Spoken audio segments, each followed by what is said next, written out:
Donald Trump has demanded Iran's unconditional surrender. He didn't speak tonight. The U.S. seems to be mobilizing jets now across Europe.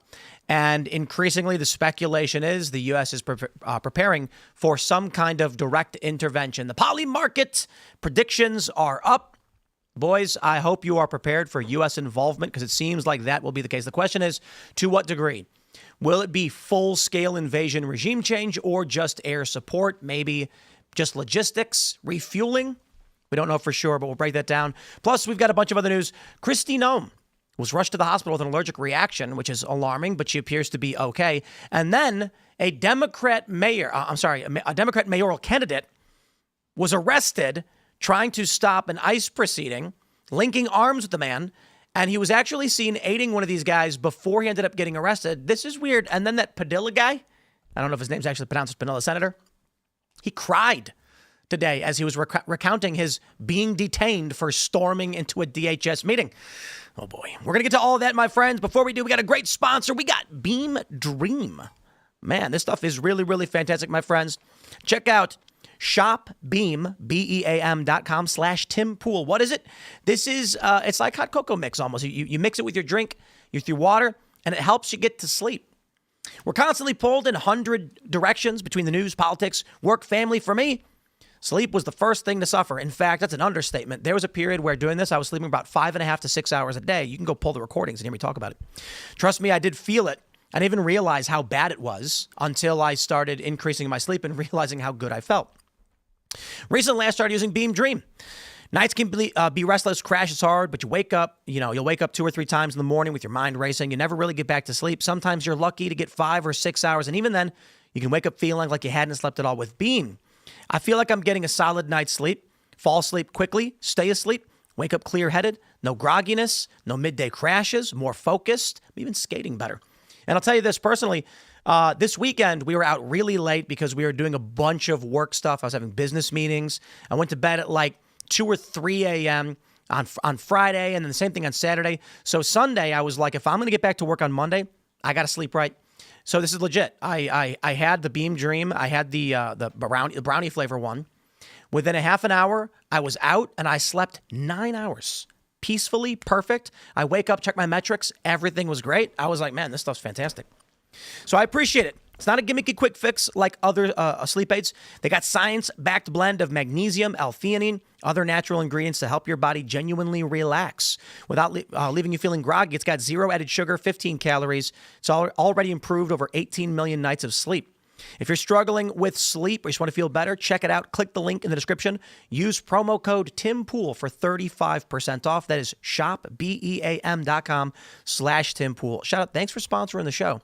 And don't forget to go to castbrew.com when you want to wake up. You're done sleeping? Great. Get a cup of coffee. Get some Appalachian Nights or Rise with Roberto Jr. We got Ian's Graphene Dream Low Acidity Coffee. We got Phil's 2 weeks till Christmas. Get it. It has been 6.5 months since Christmas, but hey, it's still there. It's gingerbread coffee and K-Pods. Don't forget to also smash that like button. Share the show with everyone. We got a couple guests joining us tonight. First off, we got Mike Harlow. Thanks for having me, dude. I'm happy to be back here. I think it's kind of hilarious that I was just on Pop Culture Crisis talking about the national nightmare that is the Sex and the City reboot, and now I'm here discussing World War III. But there's nobody I'd rather. Yeah. Right on. Thanks for having me. Jack Posobiec's here. I am here tonight. I have arrived on Timcast to officially announce my candidacy to be the next Shah of Iran. I feel like the current leadership, they're on their way out, and it's time for Poso. It's time for Poso the Shah to take the reins. I will decide what we do with the nuclear program, okay? I'm going to tell you that right now, but I think I do a good job. So what do you say, guys? Let's do it. And then on the topic, Elaad is here. Good evening, everybody. Isn't it a wonderful evening? My name is Elaad Eliyahu. I'm the White House correspondent here at Timcast. I grew the mustache for the occasion today. Phil, how's it going? Hello, everybody. My name is Phil Labonte. I'm the lead singer of the heavy metal band All That Remains. I'm an anti-communist and a counter-revolutionary. Let's get into it. Here's the big breaking news. We got this from the BBC. Trump demands Iran's unconditional surrender. Oh, boy. Now, this is a live tracking page. It says Trump says we are not going to kill Iran's supreme leader, Ayatollah Ali Khamenei. He says, we know exactly where the Ayatollah is. He is an easy target, but is safe there. But he warns our patience is wearing thin and then posts unconditional surrender. It has been 5 days since Israel began attacking Iran. Both sides continue to fire at each other. Iran warns people in Tel Aviv and Haifa to evacuate, while in Tehran there are reports of more explosions. Many Iranians are trying to flee to Iran, but others warn they have nowhere to go. The U.S. says it is not involved with Israel's airstrikes. Whether it eventually joins is in the 3,000-pound question, writes Frank Gardner. Now, according to The Hill, the U.S. is positioning its military to potentially join the Israel war with Iran. We've got reports of fighter jets mobilizing. I think we might have some images. There's refueling tankers are continuing to mobilize. It seems now, it is very clear that the U.S. is getting ready to join the war. Jack, we're going to join the war? Well, I suppose it really comes down to how you define, are we joining the war? As we've seen, Israel thus far has conducted a range of strikes on the nuclear program, but also on oil infrastructure, oil facilities, missile defense, missile silos, airfields, airports, et cetera, and military leadership. If President Trump so chooses, I think the big question has been specifically on the nuclear facilities that reside at this position that are far lower, the Fordo site, far lower than any of the Israeli bombs or missiles can be able to penetrate. So that's really one of the big questions, although I'm told that at the National Security Council meeting this evening, a range of options were discussed.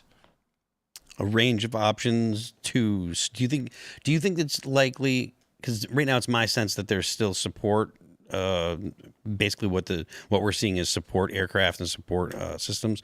Do you think it's likely that the U.S. joins and actually strikes? Well, at this point, that's one of the potential range of options. So one option could be pursue diplomacy for longer. I think a lot of people think that ship has sailed at this point, given just reading the tea leaves and seeing everything that's going out there. And so the U.S. military pre-positioning all these forces creates optionality for the president as commander-in-chief. And no decision has been made yet, as we've seen this idea that he was going to give remarks hasn't come out yet. And so those options range from potentially just this limited strike against certain facilities all the way up to a wider range of strikes, all the way up to, and Lindsey Graham's, the senator, and a lot of the neocons are really calling for this full-scale regime change operation in Iran right now, led by the U.S. military, working in conjunction with Israel and others. Does anyone around the table think that an actual regime change effort is something that's realistic in the future, or is that something? There's the probability that it does happen. I think the probability is low right now. I think U.S. strikes are incredibly likely. It's a random ballpark number, but I'd say 65-70% that the U.S. does some kind of airstrike. I'd say maybe a 30% that we simply engage in assistance of Israel, like refueling and things like that. And then maybe single digits, full-on regime change. I think it's worth mentioning that it's been MAGA doctrine since Trump has been involved in politics that Iran cannot have a nuclear weapon. When President Trump first began getting involved in politics during the Obama era, one of the constant things that he would rail against President Obama was how weak he was on the GCPOA, on the original Iran deal. And it was clear that from then, and he released recently like a press statement, and even on his Twitter, his rapid response Twitter account, going back like a decade, there are videos of him saying, I would not allow Iran to get a nuclear weapon. And even today, in response to a question about how Tulsi Gabbard said, Iran isn't getting close to your nuclear weapon, he said, I don't care what she said. I think they were very close to having one. So I think that he's actually been very clear on the facts of the case here with not allowing Iran to get a nuclear weapon, and I think he's fulfilling that promise. So as far as I'm concerned, I think this is promises made, promises kept by Donald Trump. I'm satisfied and from our ally really doing our dirty work. I think that the Jews are doing our dirty work in the Middle East and diminishing Iran's offensive capabilities against us. I think it would be a good thing if our allies took care of our enemies as well as Israel did our enemies. Like if South Korea took care of the North Korea issue, or if Japan and Taiwan took care of China, or if Europe pulled their weight over with the war against Russia and Ukraine. Is there anywhere in the world agree. that you think that we shouldn't be at war? No. I agree. No. Hold on. If the statement is Korea should be responsible for itself and Israel should be responsible for itself, and we're not involved in any of it, done. Agreed. That's a good ally, an ally that is able to diminish the capacities of our enemies and isn't burdening us. I think Ukraine's been a burdensome ally. They haven't been very successful They're not in pushing an ally. Yeah. We sent them a fair amount of military assistance. I don't know what we call so you're them, saying colloquially, you consider them they're not a formal ally. We're and they are basically a their massive sugar threat. daddy at this point. Yeah. Is there a list? I mean, I was in I was in the U.S. military, I was in the intel community. I don't remember getting this list of these are the countries that are allies and these are the countries that are. Well, I could tell you for sure the countries that yell death to America and death to Israel are definitely not our allies. So like Canada. We have Not our allies. Sure. And I actually think there are many extremely subversive Canadians in our media system. Canada? I think we should get rid of many Canadian media figures in our country. What do you mean? Deport get them. rid of? I'm being dead serious right now. Actually, I think there are many subversive Canadians who are involved in our media ecosystem who don't speak for making America great again. Like who? Jordan Peterson? There's many of them. Jordan Peterson, Stephen Crowder, Lauren Chen Crowder's for a American. while. Okay, what didn't he grow? Okay, No. misquote him. He grow out of it. I think there's some Sarah girl. There are a lot of Canadians involved. Who is Sarah it? Lauren girls. Southern? Lauren Southern. She's retired. I mean, she's Lauren she Chen. I would say Jordan Peterson's probably the biggest Canadian that's like Jordan and involved. Michaela. Yeah. But like they're not. I mean, is he calling for U.S. intervention in war? I haven't seen. I think we also need to differentiate between war and a strike. I think we're mobilizing to end up hitting this nuclear facility Fordo because we have particular bunker busting bombs because this nuclear facility was built into a mountain. But we didn't go to large scale war when we killed Qasem Soleimani in Trump's first administration. So I think we're going to see a rehashing of a similar strike on this nuclear facility in our limited involvement here. It is, in all fairness, very different striking one guy and like bombing multiple facilities in urban centers and governmental targets. That being said, any one of these strikes could be seen as an act of war, even killing Soleimani. So you said the differential between war and strikes, and it's like, why? One begets the other. Sure, well, it didn't in the case of Qasem Soleimani.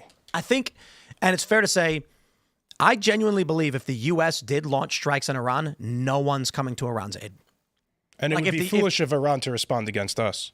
They're not going to. And I don't see any like the BRICS nations, Russia or China, wanting to get involved in this because Iran's not a great ally. They're politically weak and isolated. There's some reason to be working with them, but right now I think the best thing for the U.S. is just to do nothing, not be involved in this. Israel's, you know what I'm hearing? Everyone's like, wow, Israel's doing a really great job with air support. It's like, oh, great, they don't need us. Yeah. Okay, we out.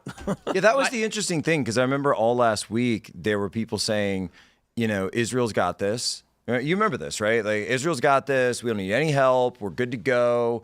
Don't worry about it. We're a good ally. We're pulling our weight, as Elaad said, and we're good to go. It's okay, all right. So we're sitting back and we're watching TV, and then all of a sudden, like within 24 hours from the initial strikes on Thursday night, going into Friday, and then Bibi's all over TV saying, the U.S. needs to come in. The U.S. needs to come in. The U.S. needs to commit to regime change. Ending the nuclear program means regime change. It's like, whoa, wait a minute. I've got whiplash here watching this guy. Like, you said this was just about the nuclear program, and now without even taking a breath, it's immediately also about regime change. Who was it? Was it also Lindsey Graham? I think was it? Well, Tim. Technically, Tim has not, or Lindsey Graham has not changed his position on that. Right. He has always been for bombing Iran to get regime change. Right. The speed at Totally activated. the speed at which like it has gone from Israel starts actually striking Iran and the U.S. has basically said we didn't know anything about it, to now the U.S. is entertaining, or at least some people are entertaining the idea of a regime change. War is incredibly fast. It's been days. There's no lead up, no anything. It's just this surprise push for not just U.S. involvement, but U.S. to take the lead and try to go in and do it with no discussion. Seems like With no discussion, no debate, please. It seems like that's just been the purpose all along. For me, my big question is why now? Because we've been told for 30 years now that Iran is close to getting a nuclear weapon. So I think I'm at where a lot of people are at, that I just have a bunch of questions and no real answers. If I understand correctly, part of the why now is because of how badly Iran planned their attacks against Israel when they started with Hamas on October 7th, then going to Hezbollah. So really, Israel just started disassembling all of Iran's ability to influence and pay people to strike it. What's crazy what you mentioned about, and you're right about the military window. There's no question about that. But think about what we were talking about a week ago. Just when I say we, I mean sort of the royal we as like the podcaster sphere, riots, online sphere. It was riots. It was immigration. It was illegals. It was rounding people up. It was these cases which were marching through and Trump was winning. And there was so much mass appeal for, I think I saw a poll, like a mainstream poll saying it was CBS, 55% of Americans saying they supported all illegals being deported, not just MS-13, it was all. And there was this massive push for full-on immigration or illegal immigration pushed out. And then suddenly it's like that's evaporated overnight and just no one's talking about it. Let's jump to this next story. We've got this from TWZ. We got a couple stories, actually. U.S. Air Force fighters deploy to reinforce Middle East. The Pentagon is expanding its tactical operations, tactical options by using the tankers it just deployed to flow additional fighters into the region. From the BBC, U.S. moves 30 jets as Iran attack speculation grows. And then, of course, we have this video clip showing major airstrikes taking place across Tehran. There have been rumors circulating the U.S. is already engaged, but we've got no evidence that is the case. And I'm hoping it is not the case. But it looks like Donald Trump, whoever, is gearing up for at least airstrikes in Iran. Yeah, can I just say something about that? That, there's been a lot of people who are sort of dying to be first on X and, I've reported it. Like, unless U.S. forces are responding to a direct threat, somebody's fired on them and they're firing back and they have to, I don't think that Trump is going to commit U.S. forces to a direct strike on Iran without some kind of statement first. I just don't think he would do that. You know what I mean? That, or it'd be concurrent, that sort of thing. I don't think that we would find out about that on X, if that makes sense. I hope we wouldn't, but yeah, I mean, I don't know. Donald Trump likes the internet. He likes Truth Social. He likes X. Well, yeah, if he's posting it himself, sure, yeah. Yeah, so I mean, there's always that kind of possibility that he would make an announcement himself. Right. But I mean, like, for some random X account just pops up and I'm Austin, bro, and I know that the U.S. is currently doing this. And it's like, guy, like, if you read those Austin, I call them Brosin accounts, and if you read Brosin accounts, like, we've been at war with Iran for like 10 years, and there's been like all these other strikes that have gone on, and also Iran has like blown up a ton of stuff in the U.S., and it's like this constant just stream. Like, there's a lot of misinformation in there, as well as true stuff as well. I can't trust the thing that I read on Twitter. Yeah, that's what I mean. I do trust things that Trump puts out on Truth, which, if you guys have been following, has been absolutely insane. He warned people to evacuate Tehran, which was absolutely bananas. Posobiec, I wanted to get your take on Trump boasting we now have complete and total control over Iran skies. Well, the royal we. I mean, I think there's an understanding there that Iran's control. Iran's air defenses have been completely degraded, and they were heavily degraded from the April and October strikes of last year. And it was in a situation where I think a lot of people were saying the S-300 systems could potentially have been brought back online. But to Tim's point, Russia has not provided them with any extra S-300 systems since that time. Russia's air defense is very capable, as we've seen in Ukraine over the past couple of years.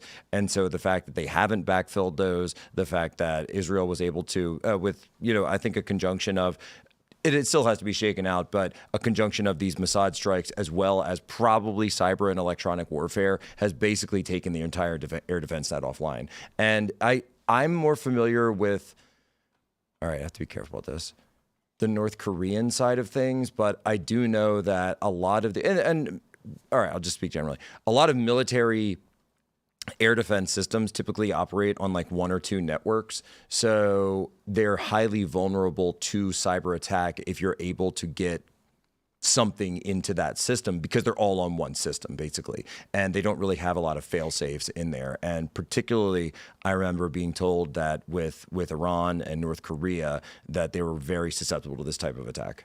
I know there were questions about how involved we are. Many people are reading into him saying that as we now have complete and total control over Iran skies as us being involved. Are you reading into it that way? I don't have any information either way. I think it's royal we. I think he's talking about us and our allies. And he says when Israel does it, he's saying like all of us together. I think it's like the royal we. Not I don't put it this way. And I think the State Department, or excuse me, the Defense Department actually put out something saying that, hey, to clarify, this does not mean the U.S. is involved in direct quote unquote control of the skies. But he sort of means, to your point, this is the royal we. Aside from the mobilization, He sure used it. Aside from the mobilization that we're seeing from the military, there's another component that makes me think we're going to intervene, and that is the Daily Show with Jon Stewart. Because my favorite show. They attacked Steve Bannon, Marjorie Taylor Greene. They attacked you, Jack. Who was there? Was one more person in there? Charlie Kirk. And they took you guys completely out of context, and it was very strange. It was very strange because there are Trump supporters who cheered on No New Wars, who are now on X cheering on intervention in Iran. Seems like hypocrisy. Jon Stewart could very easily come out and say, hey, look at these hypocrites. Instead, he chooses to target the staunch anti-intervention faction of the MAGA base and tries to discredit them, namely Bannon and Jack and Marjorie Taylor Greene, Charlie Kirk, by claiming that Jack called for the military to be deployed against 75 million Democrats in the United States, which is an absurdity and a lie. And I had to ask myself, why would he do that when he could mock those who actually support the war? He's not going to mock those support war, just like we saw in the early 2000s. The machine, the state, and the narrative machine was all about supporting our intervention. And this time around, they want to do the same thing. So when I say this leads me to believe that there will be intervention, is that there's a concerted effort, even on liberal media, to mock and discredit the strongest voices saying no war, implying there is a concerted effort to have us intervene in the region, just like we saw in the 2000s. What say you, Jack? Do you agree? Well, I mean, I do agree that he could be mocking the neocons, and there's a lot of material there. I mean, if you look at Mark Levin, it's just he's almost like how do you caricature a guy like that? I mean, he almost is it would be inseparable from a parody, which is funny because I'm like, Mark, you and I are both from like the same part of Pennsylvania, just outside of Philadelphia. We both went to Temple. I've never heard that accent anywhere in the area, so I'm very familiar with Cheltenham and that area. I'm from Norristown. Like I don't know where that comes from. But that notwithstanding, I think it works for radio. It doesn't work for TV as much. But the antics. But when it really comes down to is very interesting to see that.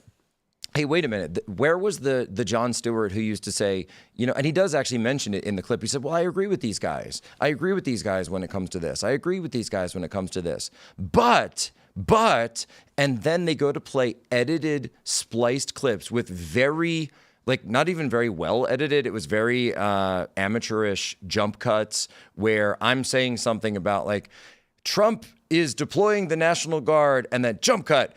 we should use force, jump cut. The Democrats, jump cut. You know, and it's just like it's like Frankenstein altogether, as if I'm calling for force against the Democrats. Which come on, if anyone knows, I am not a Fed poster. There is no Fed posting out here, okay, folks, no Fed posting, and certainly not on Timcast IRL.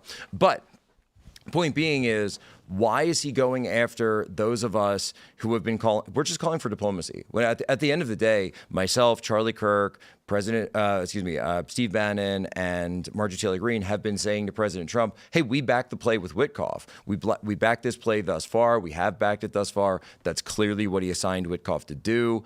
He had a meeting with the guys on Sunday. Then the guys that he was going to be meeting with were all killed on Friday. So the meeting was then called off, as it happens.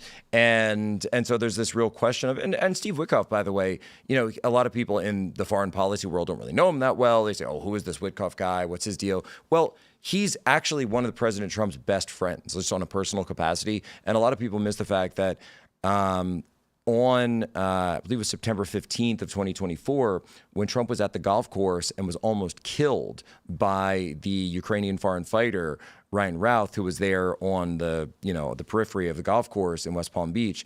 Trump was golfing with Steve Witkoff that day. So they were both in the line of fire, or potentially were about to be. They were on the fifth green, and he was waiting on the sixth green, and so they were both potentially killed by this guy. And so they've just been through a lot together. They have a huge, very deep relationship, and so I wonder, you know, how much Witkoff has really been brought up in these conversations. With all due respect to Steve Witkoff, I don't think he's come to a successful negotiation yet. Definitely not in this Iran deal. Definitely not in the With the people who were killed.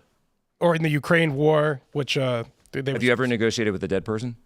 How does it go? No, but before this, they didn't come to a nuclear deal, and they were supposed to. It's rough to. Come on, why won't you agree? Elaad, do you think that we should invade Iran? No. Do you think that we should intervene militaristically in any way? I think we should destroy the Fulcrum. What was it? The nuclear facility that's Fordo nuclear facility that is built into a mountain. Why? Because if Iran is able to get a nuclear weapon, it would drastically change the geopolitics of the Middle East. I don't believe because they're radical Islamists in Iran whose regime was founded on anti-Americanism, frankly, and they chant death to America and death to Israel. We know that, but like, how would them having a nuclear weapon change it? It would lead to other countries in the region wanting to get a nuclear weapon. So, for example, Mohammed bin Salman said that if Iran got a nuclear weapon, then they would want a nuclear weapon too. So, multiple Islamists. We'd have Shia extremists. Now we got to bomb them too now. Well, they didn't say they would if Iran didn't. So we need to prevent and make sure Iran doesn't, especially with their threats they make against Americans and how their proxies have killed Americans. So, are there any other Islamists and extremists that are making nuclear weapons? At this point, I don't think so. So I don't think you've justified why we should bomb Iran's nuclear facility. Because they've made threats against us and our allies, and if they get a nuclear weapon, it would lead to more nuclear proliferation in the region, and it would allow Iran I don't follow. That makes no sense. So Saudi you're Arabia, saying if Iran gets a nuke, all of a sudden a bunch of other countries are going to get nukes? Yes. But how does that follow? Unless we stop them. So Mohammed bin Salman, if you want to pull up the article, he has. No, I get that. I'm just asking, what is the connection? Like, are you saying that they'll simply just go, well, I guess we should too? The balance of power will dramatically shift, yes. And they will all say, we need to have nuclear weapons too as a deterrence. So they would try to argue that we need to make it like an India-Pakistan situation, an Iran-Saudi Arabia situation where both sides have nuclear weapons. Are there any other countries with nukes we should bomb? We should prevent these rogue nations and nuclear proliferation from happening. What's a rogue nation? Rogue nations, North Korea is a rogue nation. Why? Why is North Korea a rogue nation? Because it's ruled by a rogue nation? A mad communist dictator. What's a rogue nation? Rogue nations are nations that don't play by any of international laws, recognized laws, and don't respect our laws. So if they defy us, they're rogue. Yes, if you defy our shipping lanes outside of the liberal economic order, basically. Yes. Yeah. Okay. I think that we are the unipower power on Earth, and I think unipolar power on Earth, and I think it's within our interest to continue maintaining that. And any step back we take would be a step forward that China takes. So if you want to shoot ships in any international waters that disrupt free trade, we are going to stop you. What do you think, Jack? You agree? Well, you left out the fact that a lot of there already are nuclear weapons in the Middle East. Sure. So and the U.S. has Who are you talking about specifically?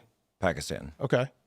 So AQCon Network developed the nuclear weapons, and Pakistan has basically said to the Saudis, and you mentioned Mohammed bin Salman, they've also discussed that if the kingdom were under attack, that Pakistan would essentially allow their nuclear arsenal to be used by the Saudis. So this, you mentioned nuclear escalation, and that's certainly a valid statement, but there are already nukes in the Middle East. Let me ask, do you think that Iran should be able to acquire nuclear weapons? I think that there are many policies and many options to be able to deal with that, as opposed to just simply blowing up people that you don't like. So how should I'd say no. That we shouldn't allow them to? Yep. Yeah, exactly. So but I'm trying to pin you down because you're beating around the bush. Like, I feel like you haven't even thought about it. You're saying right? No. What you're doing is you're presenting I'll explain why I'm doing that, because you're presenting a false binary, and you're trying to play this Kafkaesque trap of saying like, oh, well, if you don't support war on Iran, then you must support Iran getting the nukes. And people have been doing this to me like all week. How should the United States react to?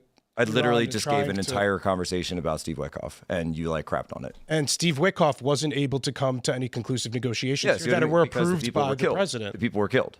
Before the people were killed. Before the meeting. President. Before the meeting. This was the 6th round of meetings, respectfully, Jack, right? Like the president didn't think this was going anywhere. No, that's the president's prerogative. And there's no question about that. So you think we should just continue to go the negotiation routes. But again, if they don't bear fruit as they haven't, how should the United States respond to their nuclear ambitions? You say that as if it's already happened. And again, how are they going to bear fruit now when the people are dead? I guess we reached the point in the negotiations where they didn't bear fruit. Who's but we? I get the Are United you a member of the States. administration now? No, I'm talking about us, the royal we, right? Right, there's a lot of royal we's going around. So no, as an American, right, worried about the American agenda, like I'm trying to get a concrete answer here. So the negotiations don't work out. How should the United States respond to that? Again, so you're playing this game of trying to create a false binary, saying this is the only way. I'm asking you what else we should do. What else? Okay, cool. Appreciate you doing that, because a lot of people have been doing that to me this week, and with who share your views, and it's very annoying. So what I've said for a long time now is the best way to do this is stop looking at it in 2 dimensions, saying, oh, it's just Israel, the United States, and Iran. There's the only 3 players there. World's a complicated place. Doesn't work that way. And in fact, there's another huge player in all of this that it feels like the neocons have just forgotten about, and that's Russia. So Witkoff, again, this is why I bring up Witkoff again and again. He plays the key role in the negotiations between the U.S. and Iran, but also the U.S. and Russia. And Russia has offered multiple times to come in and be the guarantor of the Iranian nuclear material. So they played a similar role, by the way, in the Syrian chemical weapons under Assad. I guess it was 2013 when that took place, and China played a small role as well as in destroying them, but after the fact. And so this idea of Russia coming in and saying, wait a minute, why wouldn't that be a good idea? Because while the U.S. has issues with Iran having a nuclear weapon, certainly, Israel, it's an existential question. And for Russia, they don't want Iran to have nuclear weapons either, because that's right in their backyard. And they don't want this huge escalatory ladder going on in their backyard the same way that I think that most people in the Middle East probably wouldn't. And so it's a much bigger threat to Russia than it is to us. And so why not have multiple negotiations, have Iran put pressure on them because they know they have to, and then use as a potential dangle for that the peace and ceasefire in Ukraine. So very respectfully, I'd agree to something like that, but I don't think that resolves any of the geopolitical issues that Iran has and solves their ambitions. Right. So the issue I see is, Elaad, when you say that we got to stop them from getting a nuke because other countries will get nukes, it sounds like you don't know what you're actually worried about. I'm worried about nuclear proliferation and our enemies abroad who have wished death upon us and have the death of American service members. It's a non sequitur. If they get a nuke, Saudi Arabia will start a cheesecake factory. It's like, okay, I don't understand how these things are related. Saudi Arabia could make a nuke right now. They said they wouldn't unless Iran did. Saudi Arabia currently has access to a nuclear stockpile. And Jack pointed out, Pakistan already has nukes. There's nukes in the region, and there's Islamists capable of firing them, and there's fears they actually will over Kashmir. So why isn't Saudi Arabia building them if the politics of the region dictate? I keep hearing there's a major threat if they get a nuclear weapon. Notably, this is what the meeting with Netanyahu was about, where he was like, they're gonna make a nuke and come for you, and respectfully, everybody in the room was like, yeah, that's not happening. Oh, well, you mean when you met with him? Yes. Sorry. I wasn't sure you meant I was thinking Trump meeting, and I was like, oh, wait, you mean your meeting. Netanyahu was trying to preach about how if Iran gets a nuke, the U.S. is next, and everybody was basically laughing at him. No. There was a handful of people in the room that were like, he's right. And most of them were rolling their eyes, being like, they can't even build an ICM to reach us. We're not worried about that. So I have concerns about them getting a nuke. I think the real concern is they give fissile material to a bunch of wackaloons in the region like the Houthis, and then they start blowing up tankers and launching low-yield nuclear artillery. That's terrifying. But the idea of them having nuclear missiles, I'm like, it's the same deal with anybody else. Russia's got more nukes than anybody else. They got the biggest ones. We've got massive ICBMs, MIRVs we call them. We can wipe out 12 cities with one ICBM. I'm not concerned about Iran having access to low-yield nukes. Even though it's never been officially acknowledged, there's also a lot of consensus that Israel more than likely has a stockpile of nuclear weapons as well. Samson option. Well, and what that's evidence do we have that this is such an imminent threat right now that they're all nuked up? Because everything I'm hearing is sounding very weapons of mass destruction-y. Yep. I mean, that's... Well, that's why we've learned nothing. Guys, Tulsi Gabbard said only a few months ago that they were not I wanted to, a nuclear weapon. She testified under oath, and I trust her word a lot more than... I want to push back on that a little bit. You trust it more than Donald Trump's word? I do want to push back on this a little bit because I think we need to be accurate. And if I sound like I'm beating around the bush, it's because I'm trying to be accurate. We're talking about nuclear war here, right? So let's be a little serious. And Tulsi Gabbard didn't say that Iran isn't building nukes. She said, we have no intelligence that Iran has ordered, that Ayatollah Khomeini has ordered the restart of a nuclear weapons program. She then also said that in addition to that, we agree with the public statements that Iran has been enriching uranium at a level that is not weaponized and yet seems to be higher than they would need for nuclear fuel. And so this idea that it's just like Tulsi Gabbard's opinions, she's not just giving her opinion, right? She's saying, I've looked, we don't have this intelligence. If there is intelligence, I'd like to see it. I'll tell you why I think this is happening. But she hasn't. Support for Israel is down. Support for Israel is going down. And the younger generation is split between the right, which is don't want to be involved in your war, and the left, they hate Israel. And then you've got a faction of the right, or whatever you'd call it, that is anti-Israel. The move has to be made now, because when the boomers pass on, start dying, the younger generation is not going to tolerate it. Right now, politically, the move can be made while it's still divided. You wait 10 years, it's going to be 60% anti-Israel. Not so much anti-Israel. It's going to be 60% we don't want to be involved at all. And Netanyahu just survived a very narrow vote for his leadership just last week. And a lot of people are pointing to his domestic base, which goes along with some of this popularity issue that Israel has in the United States. It also is Netanyahu's own popularity domestically within Israel. He's having issues with his coalition. One of the ultra-Orthodox parties was threatening to break out. I forget the name of it off the top of my head, or I don't know how to say it actually. And they were saying, we're going to come out because we don't want to be conscripted, because Israel, as we know, has compulsory military service. And so it's widespread military acceptance in the population. However, the ultra-Orthodox were saying they didn't want to be in, and they were threatening to blow up Netanyahu's coalition if he didn't agree to this concession. They were able to rend that out of him, and so the coalition stood, but I think he only stayed in power by like 9 votes or something like that, just last week on the eve of all of this. They're just going to end up blowing up MAGA's coalition. I mean, there's going to be no support for this because the left is going to oppose anything Trump does, and most of his supporters are principled in being against this. So who does that leave? A handful of boomers? Well, and I think that's spirit of John McCain. I do think that's the thread that Trump understands of understanding that the MAGA coalition is just like all coalition politics, which I mentioned BB is dealing with some as well, that there's going to be this friction. So, I don't see a lot of the Maha crowd being down with this. Yeah. I don't see a lot of, which, and RFK Jr. himself had spoken out quite a bit against the Ukraine war, but then his own son actually had volunteered for it. So there's this big split, there's this big friction point. And at the same time, though, I think that President Trump is very concerned as Elaad mentioned, has always said that he's very concerned with Iran getting a nuclear weapon. And if he truly believes there isn't any other way out, diplomatically or other, then that's his prerogative and that's his decision to make on what he sees as the best way to go forward. Let's jump to this next story, ladies and gentlemen, from the Pentagon Pizza Report. So for those that aren't familiar, the Pentagon Pizza Report tracks the pizza restaurants that are near the Pentagon. And as of 30 minutes ago, there's been a huge surge in pizza orders, busier than usual. Now, this usually indicates that people at the Pentagon are working overtime and they're ordering lots of pizzas because something is about to happen. Now, Donald Trump was supposed to give an urgent address, and then he did not. So it's hard to know exactly what's going on other than in D.C., in the security apparatus, they're gearing up for something big and ordering lots of food. However, it wouldn't surprise me if there was a strike tonight. However, Jack, they also announced Freddy's Beach Bar, the closest gay bar to the Pentagon, is having a very busy night. I don't think I've ever seen it this high above the average as of 8:15. Well, we know where Lindsey Graham is. Whatever is going on, people need lots of pizza around the Pentagon, but also there's a lot of people at a gay bar.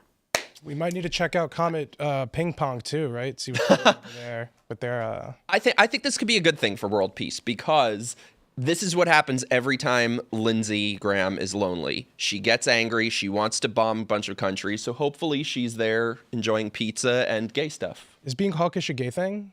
It's a Lindsey Graham thing. She gets very upset. Well, I think allegedly. I don't. Allegedly. CNN is reporting right now that it appears the U.S. is preparing for a strike on Fordo. Yeah, that doesn't surprise me. But once again, it's just a speculation. We've also said that assets are being moved and arranged for a strike. They're just getting a little closer to it. You guys trust the plan? What's no, never. If I used to be a dumb liberal, if I've learned one thing in my lifetime, I don't trust any of these suckers. You guys don't trust the art of the deal here? No. Wouldn't the art of the deal be finding a deal? Yes. Well, I mean, we're still waiting for more news to come out about this. I have faith in the president figuring out a way to stand by his commitments that says Iran will not be allowed to have a nuclear. You know what, Elaad? I haven't thought about it like that. You're absolutely right. We do need boots on the ground in Iran. No. I was saying just a strike like we did with Qasem Soleimani. We totally mogged him. And, you gotta talk into the microphone. We mogged him. We totally mogged Qasem Soleimani.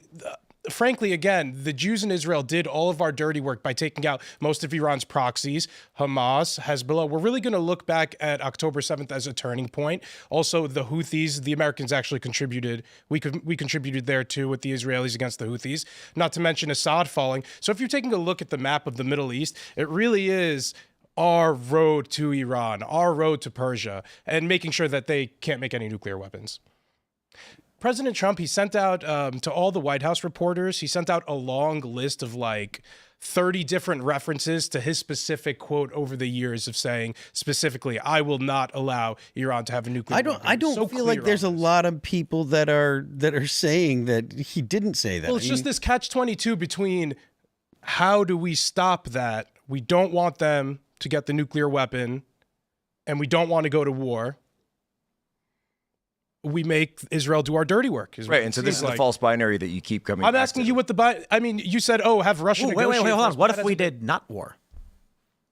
Well, again, I don't think it is war. I mean, I think it's a strike against. It's just a bad faith tactic on your part. I'm not saying I could easily say this is a bad faith tactic. I'm saying specifically you're either a warmonger or you're not. So you're a warmonger. So you're a warmonger. I'm not saying war. I'm saying a strike. Right, so I could do that all night, but I'm not that kind of guy. So I don't like doing that. Ooh, this is spicy. I love it. He is a warmonger. People, though, you do say that all the time. No, but again, I'm not talking about to Mark Levin, to Lindsey Graham, to people who deserve it. Elaad, admit it. You're a Bolton bro. Well, John Bolton. mustache- Aha! The mustache look, has taken sometimes- over. sometimes You Judge can come in Poole has here wearing ruled. that mustache and Sometimes tell there's me something to that, the that madman Raytheon doesn't theory. get you hot. I think there was a reason Trump brought him on at one point for a reason. So, Did you guys see this? That when Trump made an announcement, I can't remember what it was. It was last night. Like at some point, Trump made a statement, and then all of the military-industrial complex stock after hours jumped.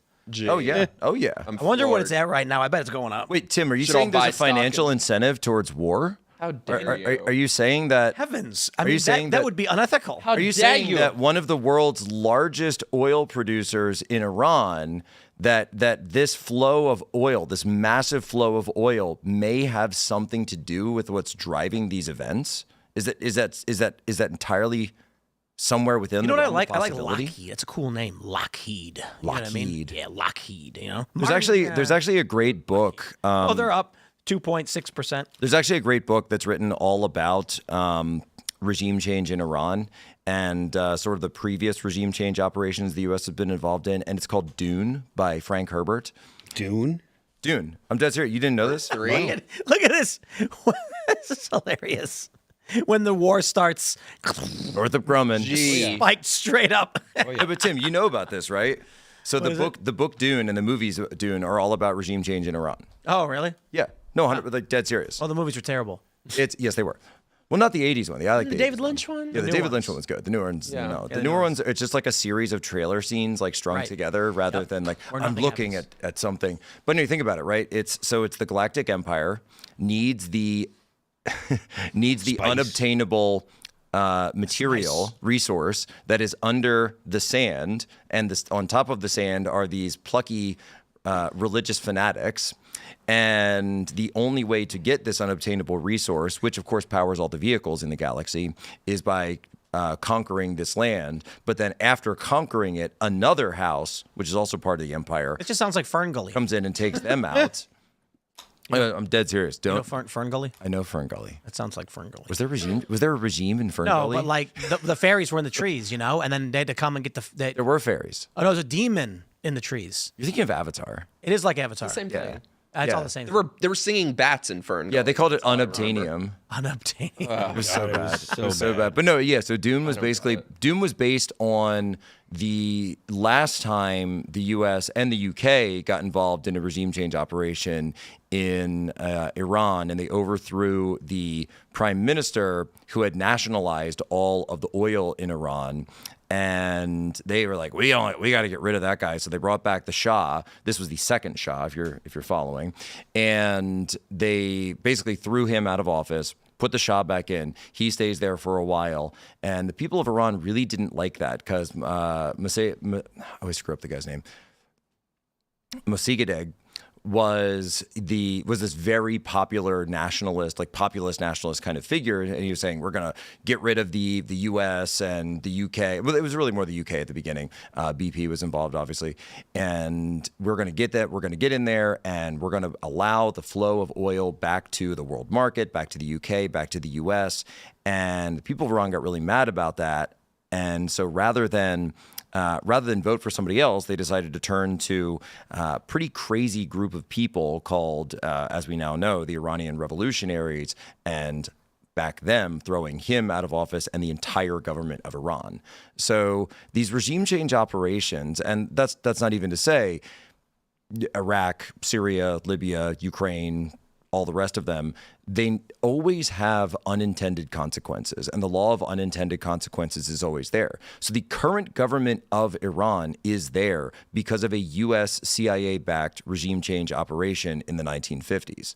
And this is why they chant death to America. They hate us because we keep screwing around with them. I thought they hate us because they ain't us. Oh. They hate us for our freedom. Yeah. Yeah. No, I agree with Jack that it's a false binary that either you want them to have a nuclear weapon or go to war. I think the issue is that extraordinary claims require extraordinary evidence, and I'm just not seeing that. And you look on X, and there are people beating the same drum from Iraq saying the Iranians just want to be liberated. It's the same Dick Cheney line for And will be greeted as liberators. And I think it's simple to say that the threshold for intervention is incredibly high. So just coming out and saying, you know, I've seen a report, it looks like they're doing nukes, is not enough evidence, in my opinion, to justify. More importantly, you know what? I will resign my entire argument. Fine. Go to war with Iran as long as Congress declares it. Tucker just He had the tweeted biggest out, I smile guess on he his has- face when you said go to That's war with very Iran. dangerous, Tim. I don't know if you should be betting on that. What did Tucker say? Oh no, he's got Ted Cruz on tomorrow. Oh wow. So it's kind of If Congress votes for a declaration of war, then I kind of shrug and say, okay, well, I don't want that to happen. But yeah, wow, if you can get Congress to vote on anything, I'd be impressed. If there's one thing they would be able to agree on, Yeah. it would be something like that. I doubt it. Democrats are already coming out being like, no, we oppose this because they want points against Trump. But I feel like privately they would be for it. Maybe. So Maybe how when do they Lockheed vote? shows up Why? and says, I got a $500,000 check for your always reelection, they do. say yes. Well, I mean, Historical pattern. Elaad's they got a always point though, because the Democrats were all for war in Ukraine. Yeah. So would they also be for this war? Kind of a weird take for them. Like, Why- are we for the Republican war? Why No, would we're only Congress for not Democrat schedule war. it right now? Like a debate on war with Iran. I think, here's my prediction. Iran's already threatened to close the Strait of Hormuz. The U.S. has said they're not going to allow that. Security forces will be deployed to the region. They're going to say our trading partners in the Persian Gulf can't be blocked off by Iran's, temper tantrum. And then U.S. forces will be attacked in trying to secure the Strait of Hormuz. And then there will be a debate in the United States, very quick one, about like, we can't allow American troops' lives to be taken. If any soldiers die, any U.S. servicemen or women die in this, Trump's going to lose it. He's going to be like, I will not be Joe Biden. We will not tolerate this. Do you think there's the possibility for a false flag right now? Oh, yeah. Yes. Come on. Like, people don't understand that false flags happen every day, dozens to hundreds of times. And I don't mean at the grand scale for war to start wars. I mean, even at the smallest level. What was that famous story about Tucker Max? He had a book coming out, so they put up a billboard, and then he intentionally graffitied his own billboard. Then he called in a radio station and said, hey, this billboard for the Tucker Max guy, it's all spray painted up. They vandalized it, generating a bunch of media attention. People do this stuff all the time as a standard marketing tactic, as a legal tactic. So, of course, the U.S. intelligence agencies are going to be like, we don't care. If we want to enter the war and we want to casus belli, we'll make it happen. They did it with they did it. They do it all the time. Well, Gulf of Tonkin is the famous. The most famous, and it was funny because that was a conspiracy theory up until like 10 years ago. Yeah. They were claiming it was not true, and if you thought that it was a conspiracy theory, and then they finally declassified it like, oh yeah, actually we lied about what got us into the Vietnam War. So absolutely, but it won't matter. It won't matter. And the lunatics are going to pull this out of context. That's what they do. It does not matter who attacks in a false flag because no one believes what they don't want to believe. So even if there's strong evidence the U.S. attacked itself or a third party that wants to force the war, the people who want the war in the U.S. are going to be like, nope, you're crazy. It happened. Iran will deny it even if they did do it. So I think that's the direction we're heading, and I hope it's not the case, but if they want war and they're positioning the U.S. for war, why would they not do it? Yeah, in the 6-Day War back in the 60s, there was a U.S. Navy ship that was famously also attacked. And a lot of people say that was potentially either by Johnson, who did, by the way, the Gulf of Tonkin, or potentially some other actors, what may have been a potential false flag attack or an attempt, even though the ship didn't sink. So, I mean, these things with Navy... And this, I was a Navy officer, right? So my heart goes out to all of the sailors that are on those aircraft carriers. That's 5,000 sailors per ship, right? So and that's just the aircraft carrier. So that's 10,000 right there, 10,000 souls per aircraft carrier. Then you've got hundreds and hundreds of more throughout the strike group, and then the different bases. Plus we've got Air Force, et cetera, in the area. So the Persian Gulf it's actually a lot smaller than a lot of people realize. We think of it as this huge thing, but it's it would be like the Great Lakes are we don't consider that to be that big of a deal, but like they're enormous, right?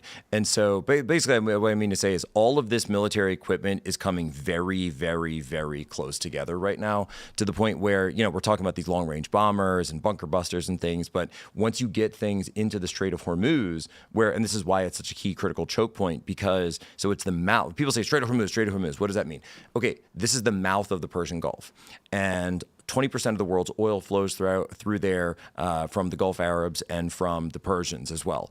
And so any blockage of this, mining it, which the IRGCN, so the Iranian Revolutionary Guard Corps Navy, has threatened to do this time and time again. It would be very easy for them to do this. What they would do is they would take a couple of merchant tankers that would probably be, false flagged, right? With some operating under like some, Antigua flag or a Mongolia flag or something like that. In the middle of the night, they just park right there in the Strait of Hormuz and just start pushing mines over the side. And then what do you do? So that's the mouth of the Persian Gulf. And then to your point, now you've got the U.S. Navy in there, you have the U.S. Coast Guard, the UK is around. Typically the French have a couple of ships around. I think there's a French carrier there as well right now.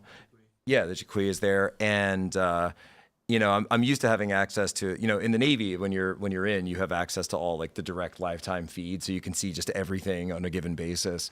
And one of those things you don't always have, but it's all very, very within range of even the smallest. This is why the Houthis were able to be so effective at their fire across the Red Sea because of a very similar situation. That was the first time that you saw an effective naval blockade essentially conducted from land. Yeah, for people that don't know, the Strait of Hormuz is 21 miles across. So it's really, really, really small, like really narrow. So the idea... You could almost see across. Yeah. I mean, at 20 miles, I imagine you could, right? If you were high enough up, but in clear enough day. But unlikely, but it almost. But so, I mean, it's incredibly vulnerable. And like the U.S. would absolutely go to war over that little piece of water. You'd isolate Bahrain, Qatar, Saudi Arabia, the Emirates, so they're not going to let that happen. And for the record, if anyone's blocking the Strait of Hormuz, that's fully support the U.S. Navy doing whatever it takes to get them out of there. No question. Yeah. I mean, it sounds like we already had one tanker explosion, and they're saying due to the chaos in the Strait and Iran's threat to shut it down, it's already starting. Zero had some stuff up about GPS malfunctioning and GPS issues within the Strait, so potentially leading to, someone jamming, right? The question is someone jamming in the Strait of Hormuz. So you've got miscalculation, you've got the threat of just general threat to merchant shipping. And then if that's still going on, you've then got the question of one of the things the Iranian ships will do, these IRGC ships. The reason I mentioned, so Iran has two militaries. There's the IRGC and their standing army and standing navy, both of which have different armaments, both of which have different tactics. It's typically seen that the IRGC operates under the Ayatollah, and so they get a little bit better funding in terms of like special forces type of stuff. That's where Quds Force Soleimani was part of the IRGC in terms of their external operations branch. That's why he was in Iraq when he was killed. And so they've got these picket ships and fast boats. So the idea is, well, how are you going to take out a giant aircraft carrier? Well, you surround it like the Spanish galleons of old with these small ships, and then you attack it from all sides at once. And if a carrier were passing through the Strait of Hormuz and were attacked that way, it would actually be extremely vulnerable, especially if they've got Charlie 802, they've got cruise missiles or something else that parked in the back of those things. It would be extremely vulnerable to a couple of hits below the waterline, and now you've got a huge problem on your hands. I think a key thing to also understand here, I think I could have the number wrong, something like 20% of the world's oil transits the Strait of Hormuz. Mm-hmm. Also, give or take. Also, I think it's important to notice like who the biggest losers here would be.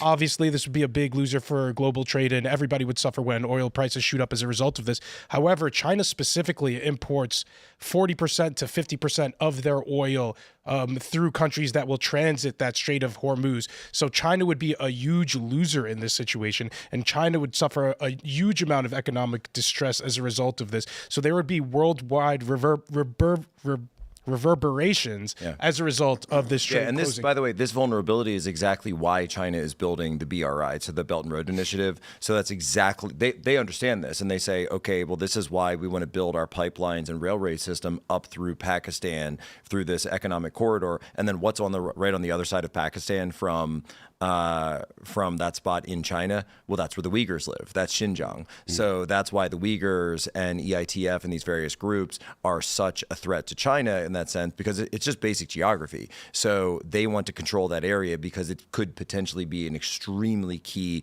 resource. China doesn't have oil. China doesn't have the resources that Iran does.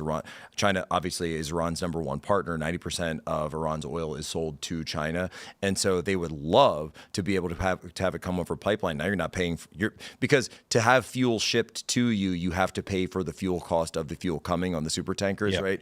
Yeah, it's a little bit ironic there. So if China were able to build pipelines and a railway system, it would drastically reduce that price of the Iranian oil to begin with coming out. That's why Xinjiang is so important to their imperial gains and pushing out really just across all of Asia and Eurasia. That's why they want that so much. And that's why to them, the Uyghurs, it's, just the cost of doing business. Let's jump to some domestic news time, my friends. Domestic news? What's that? Right. From the AP, NYC mayoral candidate is arrested at immigration court after linking arms with man being detained. What a stunt. These theater kids. Here you go, check this out. Have the authority to arrest U.S. citizens. You don't have the authority to arrest U.S. citizens. I'm pretty sure they do.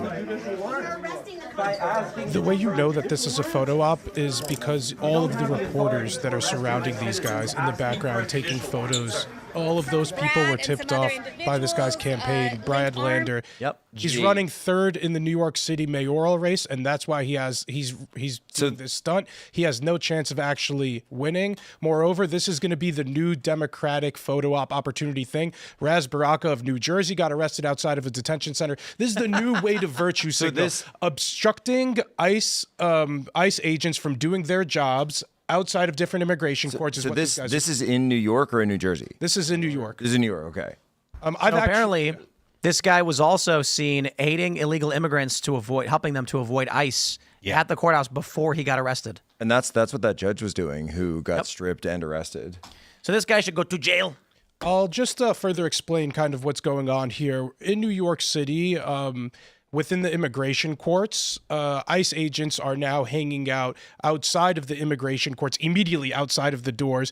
I voted for this. To arrest illegal aliens and detain them. Some of these ICE agents are masked up without any badges or name tags out, and I guess that's been some people's beef. Others don't. So others are masked, some are, some aren't. And I guess that's been some of these guys' primary complaint. I've been covering this stuff in New York for the past couple of weeks. It's been adult men that they are detaining. I've seen multiple women with their children be allowed to let go despite definitely being illegal aliens. Funny tidbit too, Tim, I actually spoke to a couple of ICE agents there who do watch the show. Oh, really? Yeah. Nice. Well, I Hey, voted ICE. for this. Keep up the good work. Keep sending them back. This is Speaking of DHS, Nikki Haley, Secretary Haley. Oh, excuse me. Gosh, I'm tweeting about Kristi Nikki Haley Noem. right now. Kristi Noem. Gosh. Allergic reaction. One in the jar for that one. Yeah. So Kristi Noem. I was just tweeting that Nikki Haley is probably loving all this. Don't say her name a third time. You'll summon her. I will. Kristi Noem. She's rushed to the hospital. Yeah. But she's all right. So she had an allergic reaction. Thank God. This story with this Democrat, I think what Elaad is saying is kind of terrifying. They don't have policies. They don't have plans. They have stunts. They're a cult. Who was just saying this a moment ago? That you're arguing with the TV? Was that you, Jack? So yeah, before we were on air, and I was paraphrasing, but there's this tweet. It's this famous Anon tweet, and JD, I think, reposted it the other day where he was saying liberals don't know things. They don't obsess over statistics or databases. They just sit and watch Netflix and Hollywood movies, and that's their entire conception of the world. Right. I went. That's why they do this, and I fear where that leads to because they have to keep one-upping each other. Brad Lander didn't do this with any expectations of actually stopping the ICE arrests. Like, he didn't do this with expectations. Social media community clout. theater. It was all about social media clout. He wanted his photographs to be taken and be put in the New York Times and be the lead story on Timcast IRL. You remember the phrase, do it for the Vine? That's exactly what it is. Oh, I have the. All right, I want to give. He's doing it successfully. He's doing it successfully because we're talking about him. I do want to give attribution. It was mimetic Sisyphus. Yes. Liberals don't know things. They don't read history. They don't obsess over stats. The few data points they do see, they forget. Their entire world is driven by the consumption of fiction. It is indeed. It's so true. That's why they kept saying Trump was Voldemort. Yeah. Yeah. Right, because that's their. That's why they dress up like reference point. handmaidens. They never even read The Handmaid's Tale. They don't even know what they're talking about. They wear those gowns because they saw it on TV, and they don't even know what the story's about. Do you ever get the sense that they kind of want to be the handmaids, though? It's a very 50 Shades of Grey. See what, kind you of see what I'm thing. saying? They're like, oh, I would hate to be a handmaid. Yeah. That would be awful. Strapping me down. Like in the A lot Handmaid's of you trying Tale, to wasn't it interject like that you want to be a handmaid? No, I was going to say if you That guys was want to get Mike. a better idea, if you guys want to get a better idea of what's going on in these immigrations courts, if you could pull up my Twitter, the most recent video I posted is like a Hispanic man being detained by a half dozen guys in masks, grabbing him as his girlfriend is crying behind him. Yeah, go ahead. That's right here. Yes. This tweet? Yes. Yeah, you want to read it? So mass immigration and customs enforcement agents detain an illegal immigrant immediately outside of the doors of immigration court in NYC. The illegal alien resists but is overpowered by agents. His girlfriend watches on, crying, and bangs on the door he's let into. This is, I like to call, it's cathartic. Sorry, man. And if you pause right there, the guy on the left watches Timcast IRL. This guy right here? As I understand. That guy. Yeah. This guy in the black. Let's not dox him though. up, dude? Even though he's wearing a mask, let's just. Yo, what up?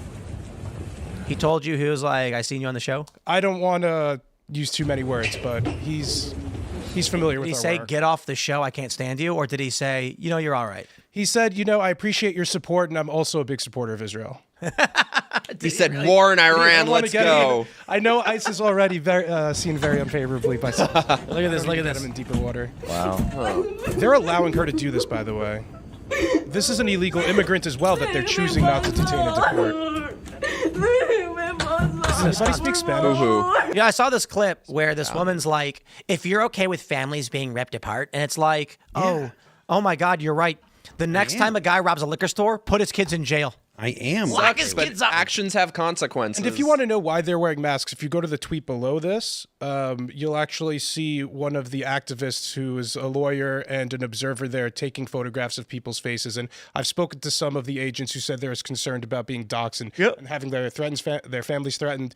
Some choose not to mask up, though, so there isn't consensus. I am not going to burn the Constitution because some foreign woman is crying and banging on a door.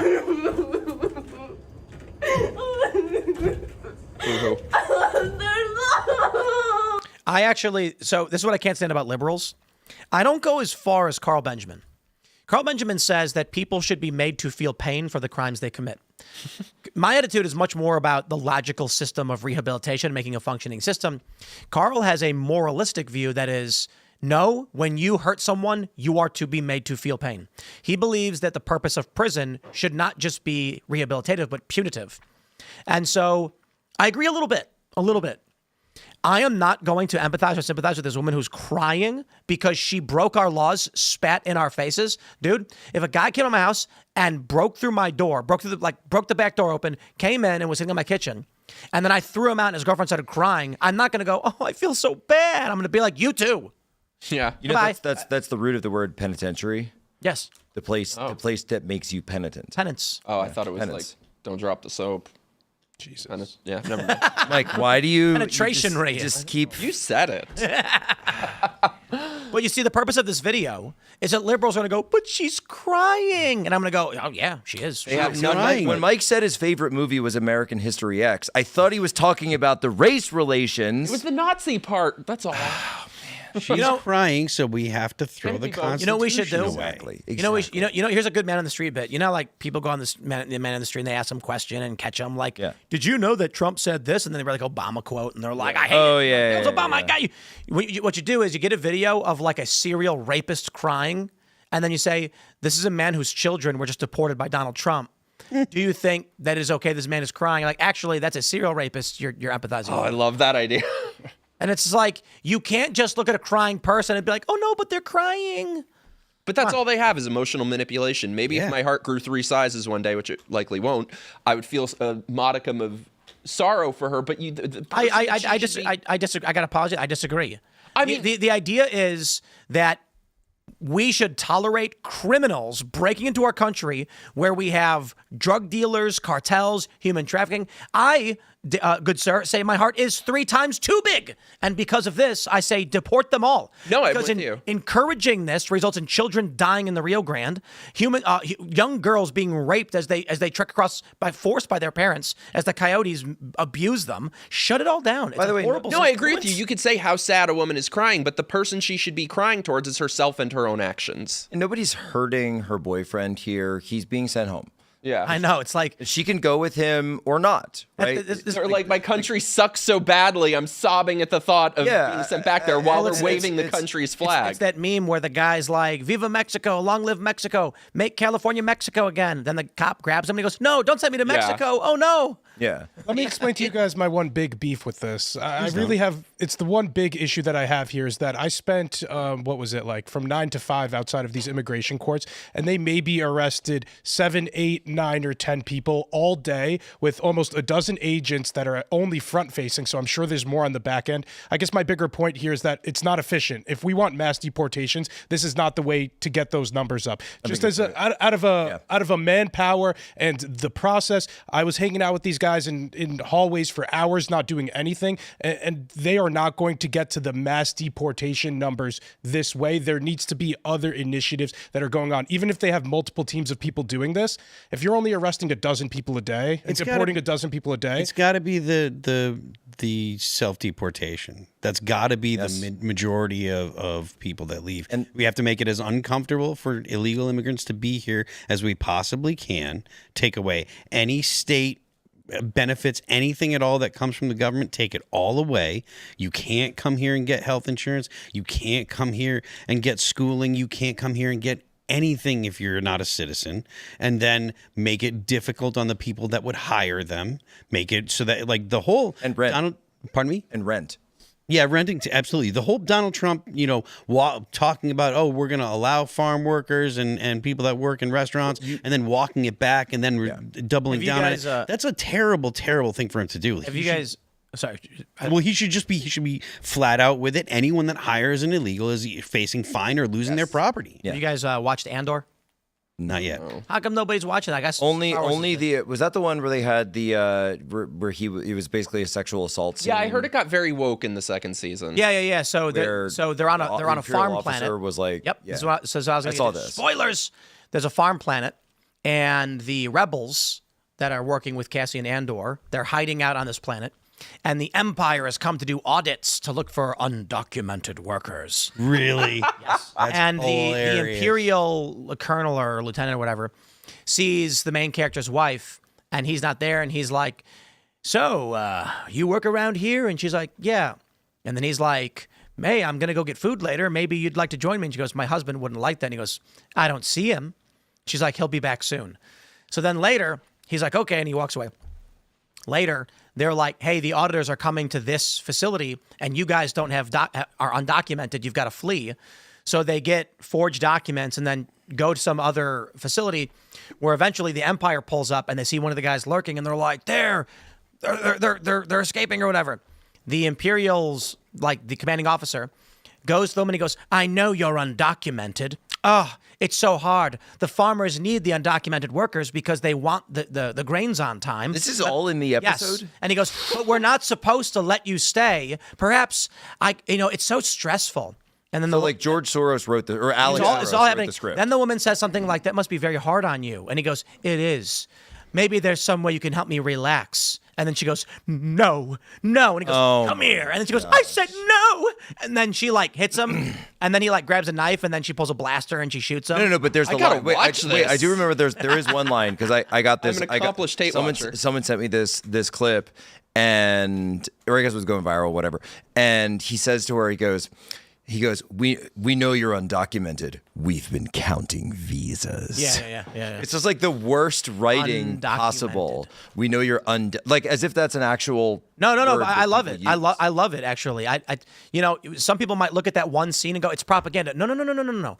You need to understand it's in the full context. The full context is Cassian Andor murdered a couple corporate security guards and has been on the run ever since. So these are quite literal criminal aliens who have murdered tons of cops and soldiers. I kid you not. Cassian Andor stole a component from an Imperial vessel that can track their logistics, literal espionage and spying and stealing government materials, and then tried to sell in the black market. When the Empire came to stop this dangerous criminal, they killed a bunch of them. So when he comes and he says, you're undocumented, sure, they ham it up with him then trying to rape her. That's ridiculous. But the point is, the full context is, this woman isn't just undocumented. She's part of a criminal cartel gang that has been stealing military equipment and selling it on the black market and murdered dozens of soldiers. So it's like, hey, no good guys here, I guess. And I'll add this too. But they do. I will say that in just on that point, in that scene, it's clearly written that you're supposed to side with, one side, and the other side is clearly evil. They're the Empire, after all. This is what I can't stand about Star Wars is that it is the whole, even the original movies is communist propaganda. Like, it was intended as communist propaganda. It is communist propaganda. Intended as communist propaganda. Okay, they succeeded. No, I don't think they did. The joke is always that this is like around the time of the prequels, and then of course I can't remember who brought this up, but it became a meme.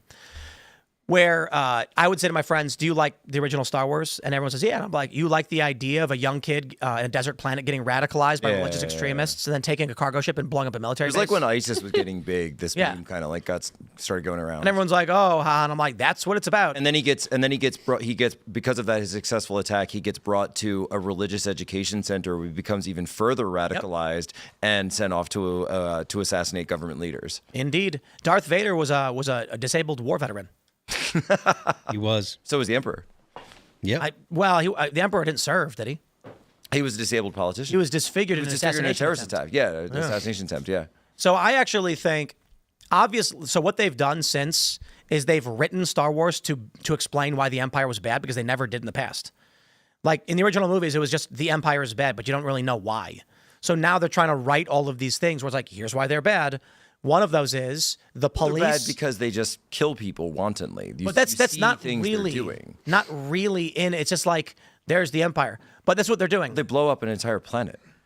Okay, sure, fair. They blow up Alderaan. Yes. But the point is, they're writing things like the Imperial Elaad would consider Alderaan a rogue planet. What they're writing now, Star Wars, a rogue planet. I've never seen it. They had to be destroyed. So what they're writing now is that when you're tracking undocumented workers, the Imperial, the white men, are trying to rape the brown women who are harvesting grain or working as mechanics. They're trying to make it be like when the U.S. government tries to enforce its laws, it is the evil empire. That is the propaganda that Hollywood produces. Yep. I think what you said is very true, that they get everything they know from fiction, from TV, from media. I went to the No Kings protest the other day, which just the idea of that is insane. Like, they didn't care too much about the idea of kings. That's a fiction as well. Yeah, when the government was putting people out of business and locking us under house arrest. But the funny thing is, when you look at, first of all, I know everything they hate. They hate Trump. They hate borders. What are they for? You see one person who's draped in a trans flag standing next to a person with an Obama shirt holding a sign that says no deportations. So what you're saying is no kings, but there were a lot of queens. Yes, precisely. God. And I was funny. Libby told us the other day that in Canada it was called the No Tyrants protest. Oh yeah, they can't have no So kings there. Post Millennial had someone up there, I think it was Toronto, covering the protest, but they had to call it No Tyrants because Canada literally has a king. And they support kings. Yes. Just proving it's all a bunch of hypocritical nonsense. I hate Canada. The contradictions just Is Canada a rogue country? I think we should take over Canada. I think almost. we should liberate Canada. If you want me to actually support war, Did you put a hard R on Canada? Canada? They kind of do. You are ethnic They John kinda do as Bolton. well. I am willing to liberate the Canadians, and I think they would be an issue in the future. We'll be greeted as liberators. Yep. I don't think we should liberate them. I think we should encourage Blow up Quebec that to break planet. apart, as I understand of their Did politics. you hear how they Build another wall, man. You guys Build a wall. know how they actually got the name for Canada, right? Like the actual story is a cover. It's a conspiracy theory. The true story is that there was somebody up in Canada walking around in the snow, well, the territory that's now Canada, and he saw the letters C, N, and D written in the snow, and he looked down at it and he said, C-A, N-A, D-A. God, that's What is the actual name? Canada? Canuckistan. Is that what it is? I don't know. Yes, it was briefly aligned with Kyrgyzstan before the war. That's right. But then after the occupation, Kyrgyzstan was no longer able to maintain the freedom, and so of course Canada has as we stand indigenous for it, free roots and Kyrgyzstan. originally comes from the Huron Iroquois word Kanata, Yeah, that's all meaning conspiracy village or theory. settlement. It's not true. 1535 explorer Jacques Cartier was told about the route to Canada by two Aboriginal youths who were referring to the village of Stadacona, Yeah, nobody buys this. presently city of Quebec. Nobody buys it. So Total cover story. There Go with you the go. letters in the ground. I think I like Jack's version better, but that's what the internet told me when I Googled it. Yeah, the internet. Well, I mean, I saw it on Twitter, so it must be true. Yeah, I saw it. It was on Googled it. Let's jump to this next story from the Daily Mail. Padilla's fake crying routine. Alex Padilla ridiculed for fake crying after dramatic arrest at Ice Barbie Christine home event. Why does Daily Mail keep calling her that? That's so weird. I was forced to the ground. This is super Theater weird. kids On my are knees As if he didn't like it. On my knees. and then flat on my chest. Yo, Lindsey it's the- Graham's nipples are tingling. Hey guys, it's the first time homie's ever been arrested. And It's I was millionaires handcuffed being like, "Oh, he touched me." and marched down a hallway, Oh, repeatedly asking, "Why am I being detained?" Not once did they tell me why. and they don't have to. I pray you never have a moment like this. God, like, But I you will would tell have you, thought he was sent to In that Guantanamo. moment, a lot of questions came to my Unreal. mind. This guy is softer than cookie dough. First of all, where are they taking me? Because I know I'm not just being escorted out of the building. This is my favorite part. Am I being arrested here? Yo, I don't think this guy has ever lifted a heavy object in his life. This is why theater kids are a plague. They have nothing but their community theater routine and emotional true. manipulation. He needs to go back to acting school. So Democrats are so Yo, there's deep- like every inner city kid right now is being like, I was mercilessly beaten by my teacher, or like there was a janitor that would crack me over the head with a stick, or gangbangers shut up my house. And he's like, he grabbed my arm, and I said, "Why am I being detained?" And he wouldn't tell me. And I'm like, is that the worst thing that's ever happened to you, dude? I pray this never happens to you. What? Actually, I hope it happens to a lot of people, because otherwise they're gonna end up soft like this guy. He planned it initially when he went in there to try and talk to Kirsty Noem. He approached the podium or whatever aggressively with the intent to get the Secret Service While yelling at her. to act. Yeah, of course. To get the Secret And he Service to resisted. act, so that way he could get the. He did it for the Instagram. He did it for the gram. And the whole point is just so that way he can do more of this, making content. It's crazy that politicians don't like try to actually do their job. They try to make content like YouTubers because that's how they get their name out there. That's how they get They learn from AOC, man. attention. Yeah, So yeah. there exactly. must This be is what some- Carl Benjamin's point is about democracy, though, isn't it? that, that the incentives, I mean, you could argue that these are the incentives that present him with the advent of social media, the advent of virality. So the person who goes viral gets more attention. You get more attention, you get more eyeballs. You get more eyeballs, you get more money. You get more money, you make more of a splash. You're able to get more votes. And so, therefore, he's just following his own political incentives in a state like California, by the way, for doing something like this. This is also why Gavin Newsom was trying to get arrested for a while last week. This is why what was the guy's name?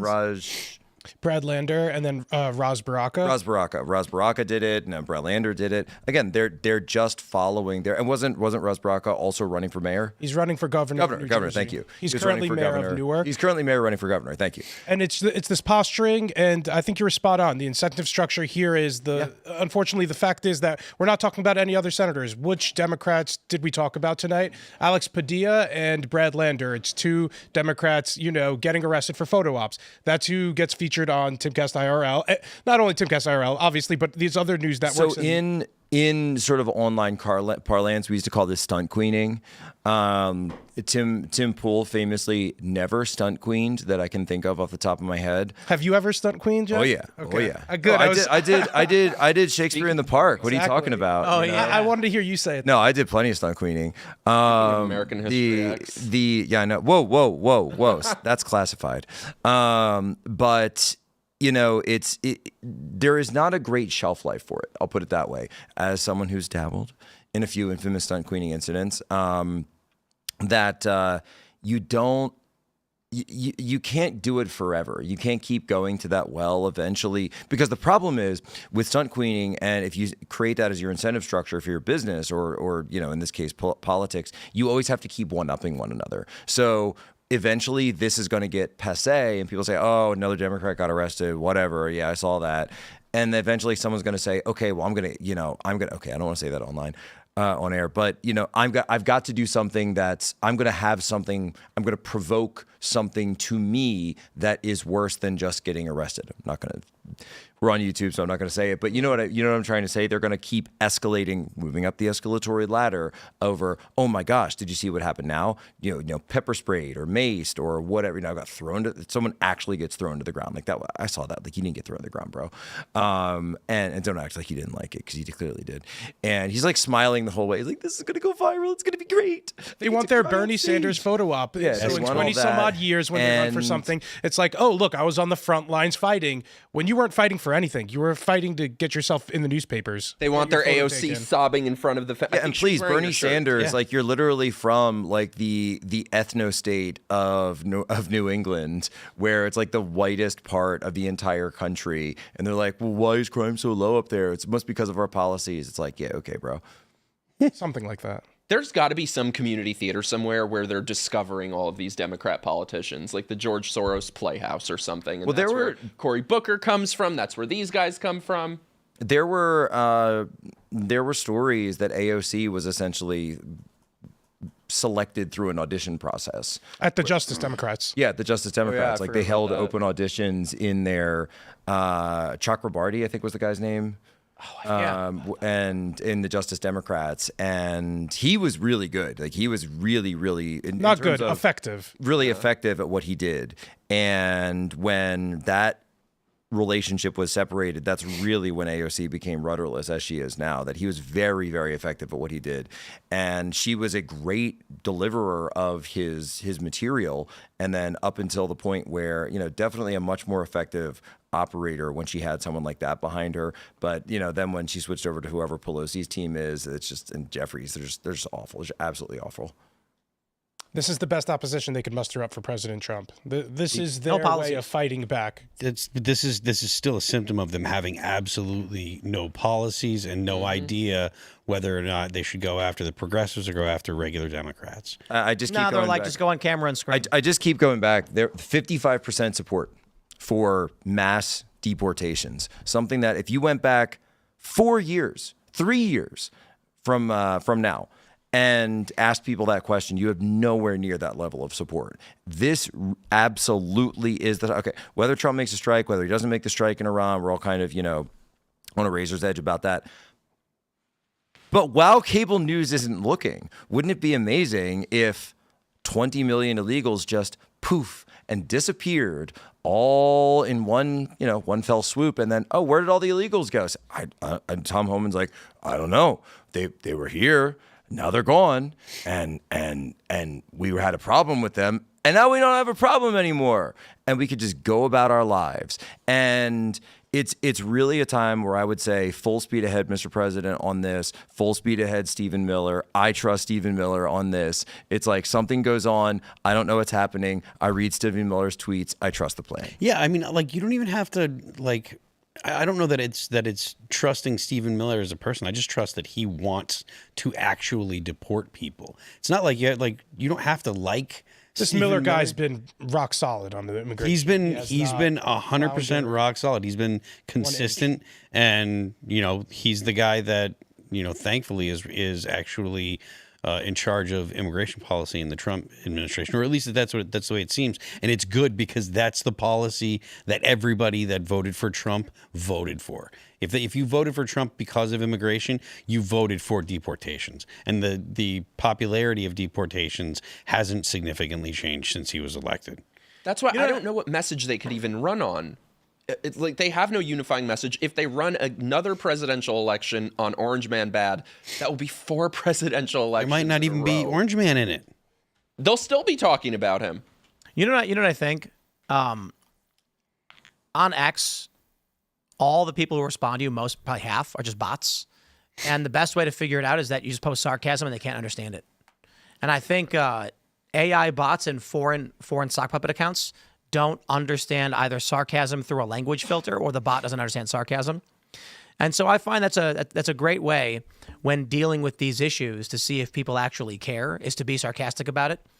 And then you can see all the malfunctioning bots and lunatics. Democrats are operating to appease those people.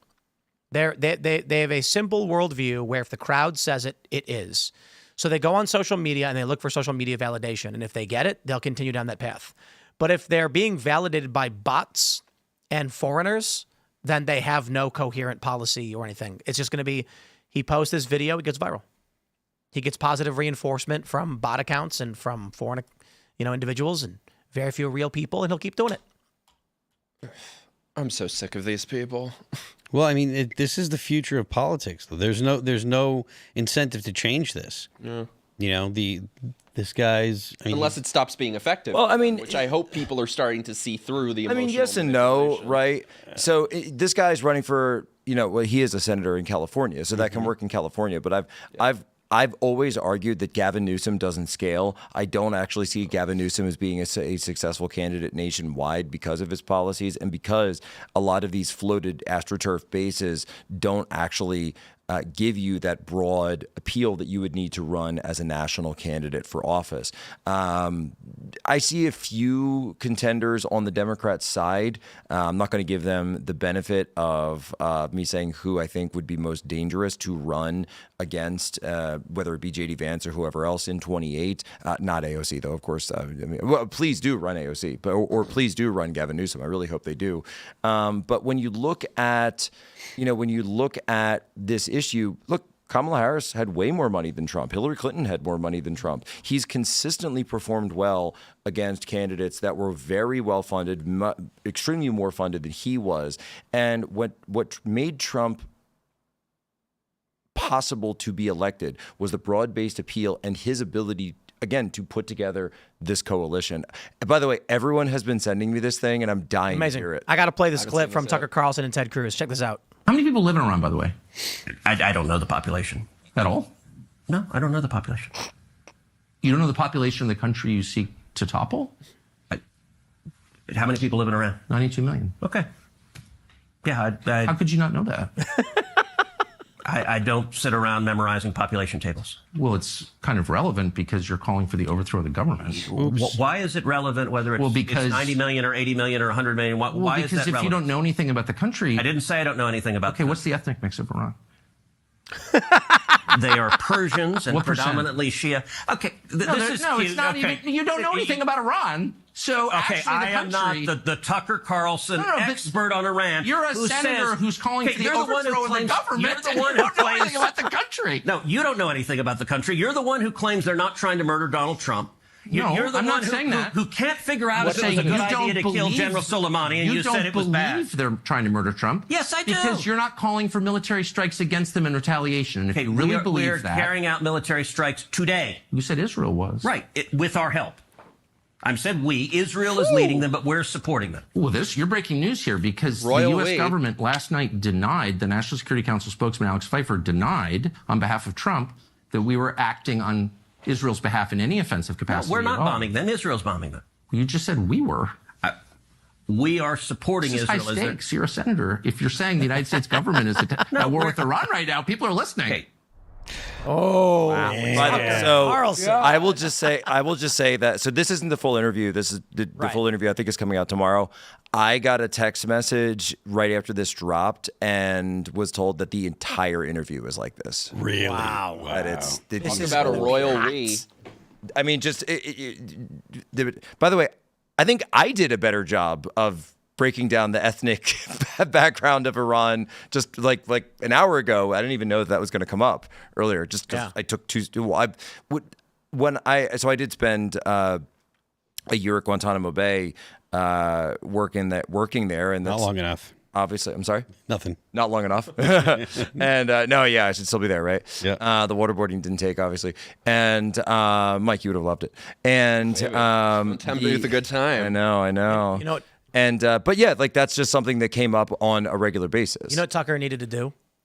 He needed to go. Senator Cruz, when was the last time you visited Iran? And then he goes, I've never. Because you can't report on a place that you never visited. And then he goes, I've never been there. And he goes, you've never been? You've never been? Never been? That's what it Never been? Never been? Dude, it's wild how it seems like there's this false dichotomy in this debate. Dave Smith is like, as an American who opposes U.S. intervention, I don't like what Israel is doing. And then Douglas Murray is like, you've never been? You've never been? How could you possibly have an opinion? It's like, no. Regular Americans are allowed to have opinions on what our military is doing, okay? Now, I agree with Tucker in this regard, all the same.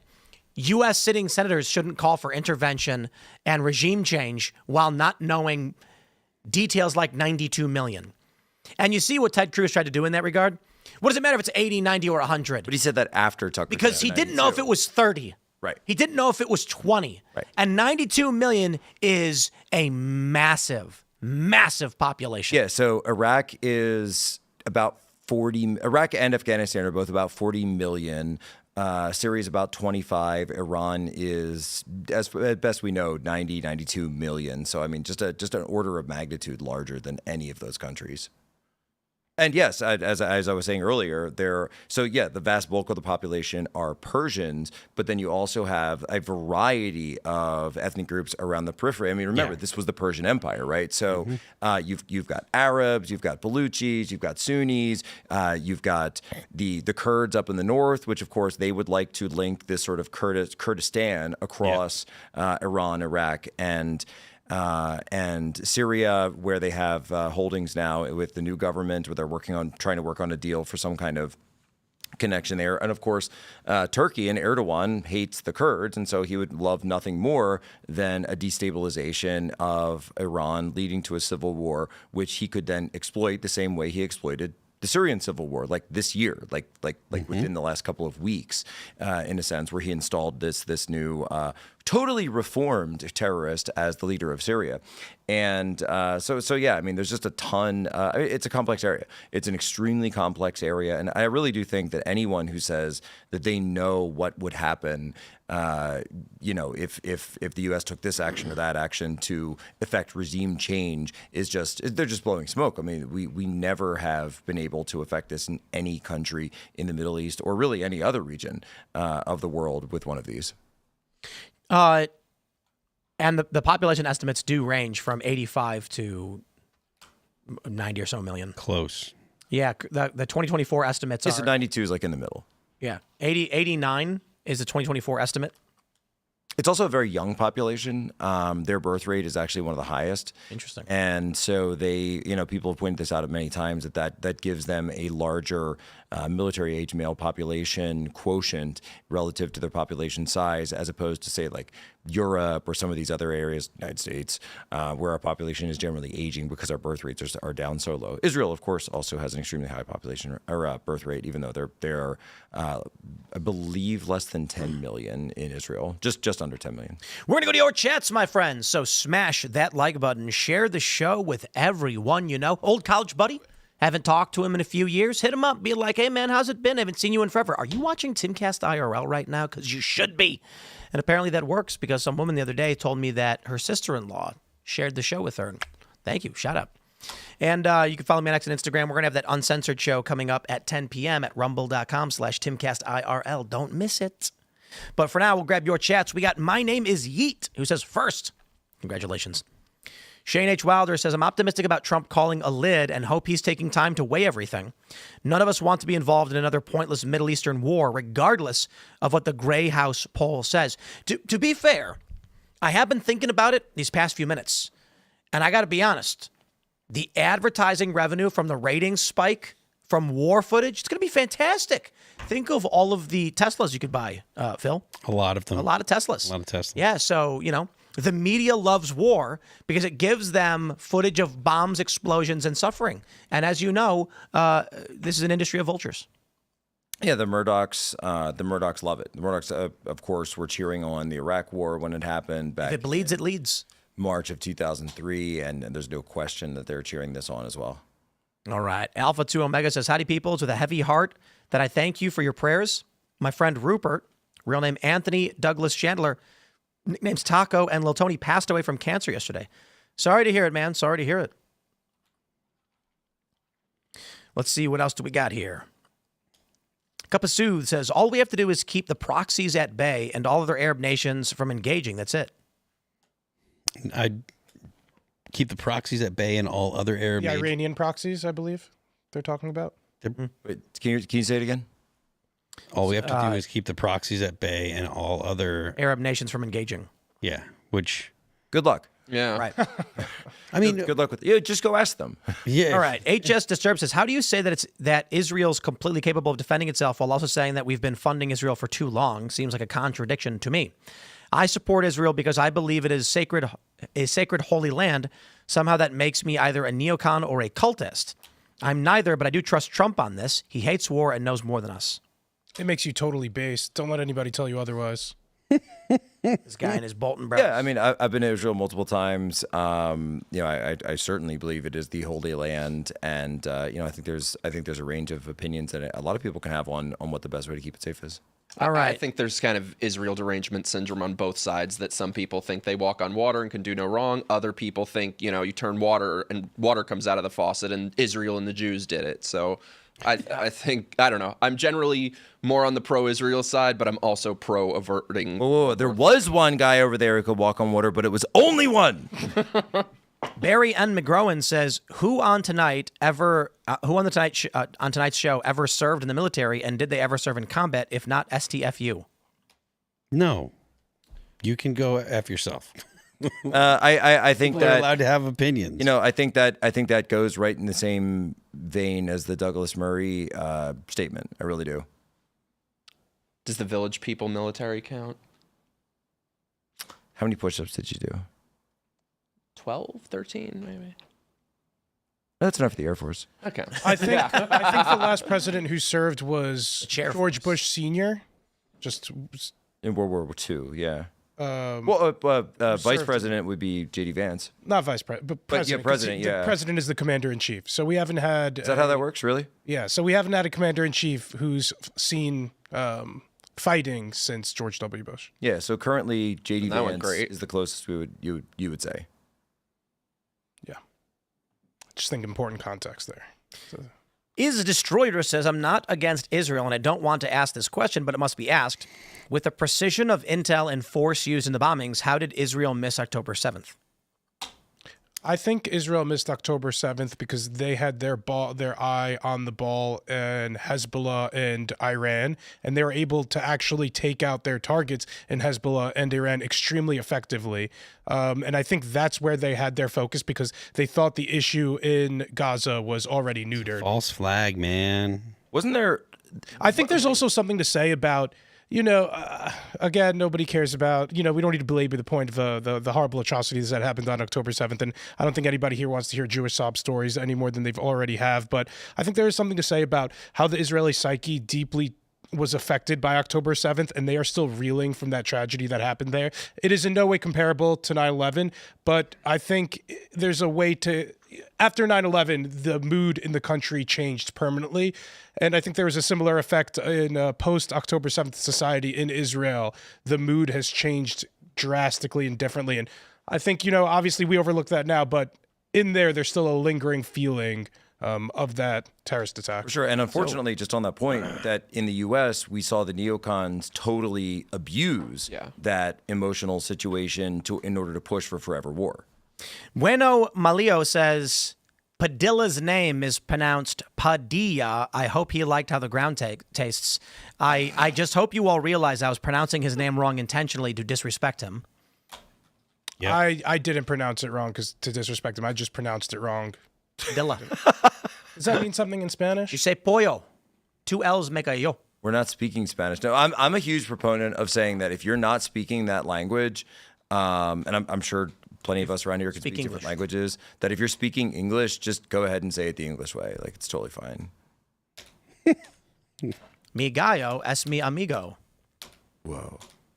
Yeah, those people are insufferable who overpronounce foreign words in English. Yeah, Obama used to always do that. Pakistan. Oh, God, Pakistan. Pakistan. Or when you go to Pakistan. you go to an Italian restaurant and they're talking like this, and then they say mozzarella. Mozzarella. Hey. Speak American.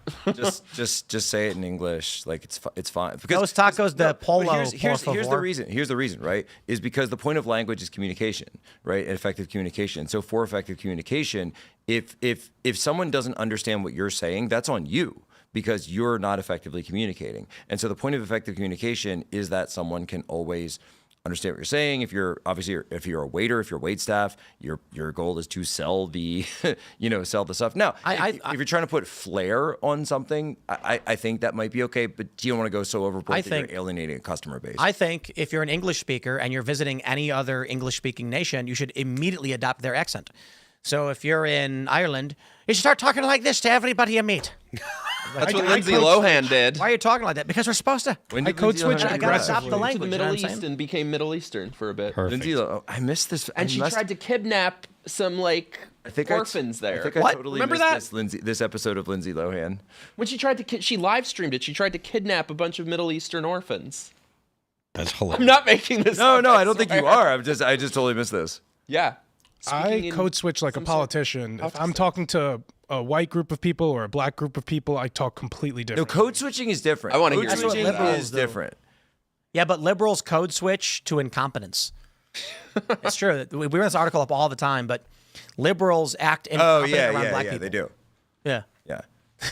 I want to hear. I don't know if it's like I just use their terminology. Like what? Like hard I R? get what you're saying. Hard R. Like unk. Like Guys, we're not in the third hour yet. What? You know. It's coming. It's coming. Yeah, their terminology, an op. All right, let's grab some more. What do we got here? I'm a New Yorker, you know. Lurch says, why should Iran surrender? Israel attacked them. Because they have no other good military option. Israel has total air superiority over them, and if the regime wants to continue to exist. Yo, this is a good one. John Marafa says, Senator Padilla has been given the floor. That was a good one. Bravo. Padilla. Bravo. I think Padilla sounds better. It sounds like armadillo. That's right. Whichever one he doesn't like is the Padilla. one I want to use. Yeah. She would say my name. Kamala. Crying again. Yeah. Camilla. Camilla. That's what I would call her. Camilla. Did he take Kamala's spot? Is that what happened? Yeah. So Kamala, when she became Biden's vice president, he got appointed by Newsom to finish out her term, and then he got elected with the incumbency in his own right as well. I believe he was either up at the same time or just before Schiff was elected. Damn, really? California's sending us their best. Oh, is it? It's thunderstorming right now? It could be. Do that? There's been rumbling going on. But isn't it kind of amazing that California, which was represented by Dianne Feinstein and Barbara Boxer for so long, is now represented by like 2 straight men? It's almost like their words mean nothing. Wait a minute. Well, it's like that white guy who was like, "Oh no, not work." Oh, Joe. Yeah. Those are the types of people that have destroyed and invaded New York City. You could tell that right. Back me up on this. You could tell that girl. Did you see that video of the black girl in the car trying to get to work, and there were the white liberal protesters blocking the way, and she was trying to talk sense. They were like, "But the children in Gaza," and she was, or the children being deported, and she's like, "What about my kids?" And then Sav Hernandez was like, don't you feel like, I forgot what I'm paraphrasing. She's like, don't you feel bad that you're blocking this mother from getting to work to feed her kids? And he goes, oh no, not work. Not work. Oh. That's the heat wave or the heat map meme. That should really infuriate people. Yeah, Ordo Mortis. You Right? can So tell that woman is a native New Yorker, and those white liberals are the types that have destroyed the city. The champagne communists, the oh no, not work while they're living off their trust fund on the Upper East Side. Yeah, or welfare. Yeah. Eric Hoffer, the great longshoreman philosopher, wrote back in the 50s in True Believer that the reason that Karl Marx got it wrong when he said the working class will eventually unite and revolt is that they won't because they're too busy working. And typically the way you see these mass movements run, it's that affluent upper middle class people who are just bored and don't have to work for a living and don't have that meaningful rite of passage that you go through when you're sort of like you're still living with your parents but you're older and you can work and then you're standing on your own 2 feet. They never have that, and so they become susceptible to these just insane mass movements because they're really just kind of very bored. Guys, by the way, I'm an anarchist now. Base. Yeah. Michael Malice kind of anarchist. It was exciting. What pushed you over the edge? Having to deal with state government. That'll do it. I'm just like, after the 897,000th bull thing that pops up where you start, and everybody knows this, so I'm only half kidding, but the law is constructed in such a way that the government can enforce whatever they want in any way, however they want, and then make you spend tens of thousands of dollars on legal fees to try and challenge it, after which what they then do is pull a Uno reverse, creating an alternative where they're going to, basically they go like this. You got to pay us X amount of dollars for this, registration form. And then you go, no, that's ridiculous. That doesn't apply to me. Okay, well then we're not going to let your business operate. Okay, well that's what? So you call your lawyer. He says, okay, we'll challenge this. Then they come back and say, now you have a new delinquency regulation and we're going to charge you 10 times this. And then the lawyer goes, just pay the fee. And it's just like, at this point, I think abolish all of it. I don't care. Snake oil, whatever, stupid. Don't care. Just start over. We got to start over. I don't think people understand how hard it is to run a business in this country. It is the stupidest effing thing imaginable. It took us like a year to do the documents for longer for the coffee shops so we could have franchises. Now it's taking us another 6 months to go through the paperwork for individual proprietors. It is psychotic what this country, like the incentive right now is I work 16-hour days and on weekends, and then I got to pay the government extra because I don't get overtime. It's a salary. So then I got to pay the government extra. So it's like, okay, the incentive really is constructed in such a way to be communist. Just say, don't do any extra work. It's not worth it. Just chill. Just go chill. That's how this country has been set up. And it's intentional. And that's the problem. Right now, the path towards building and expanding this business is so psychotic that it's just not worth the effort. You're trying to, it's the what is it saying? It's not worth the squeeze or whatever. Juice is not worth the squeeze. You're not getting anything out. It's like the harder I work, the less you actually get, the less the business develops. So the best idea is just stop working. Find that apex point where you work just enough to get the most amount out of it and then stop. That's the way the United States and the state business regulations are constructed. It's nuts. And the biggest inhibitor to economic growth is always the state. It's always the state saying you need to make sure that these rules are followed, and we have to come out and check to make sure that you follow them, and we're not in any hurry to do that kind of stuff. And there's all the infrastructure that you need to develop your business and stuff. There's all it's not just that. It's that they regulate. So everything's illegal in business. 100% everything's illegal. You do one thing, they come on and say, oh, you can't do that, you owe us. And you say, okay, I'll do the other thing. Ooh, that was illegal too. Now you owe us for that. It's like, okay, what can I do? Nothing. We're going to do whatever we want. The federal government does it. The state governments do it. Every state government does it. There's literally nothing you can do. The whole game is literally just grease the wheels, I guess. It is totally busted. It's gotten worse, and it's getting worse. And I don't think people realize how bad it's really getting. And I'm like, I think it's part of the plan. Because they're basically saying, stop working, live in the pot and eat the bugs. Mm-hmm. Yep. You will own nothing and you will be Here's happy. my idea. So Trump said no tax on overtime.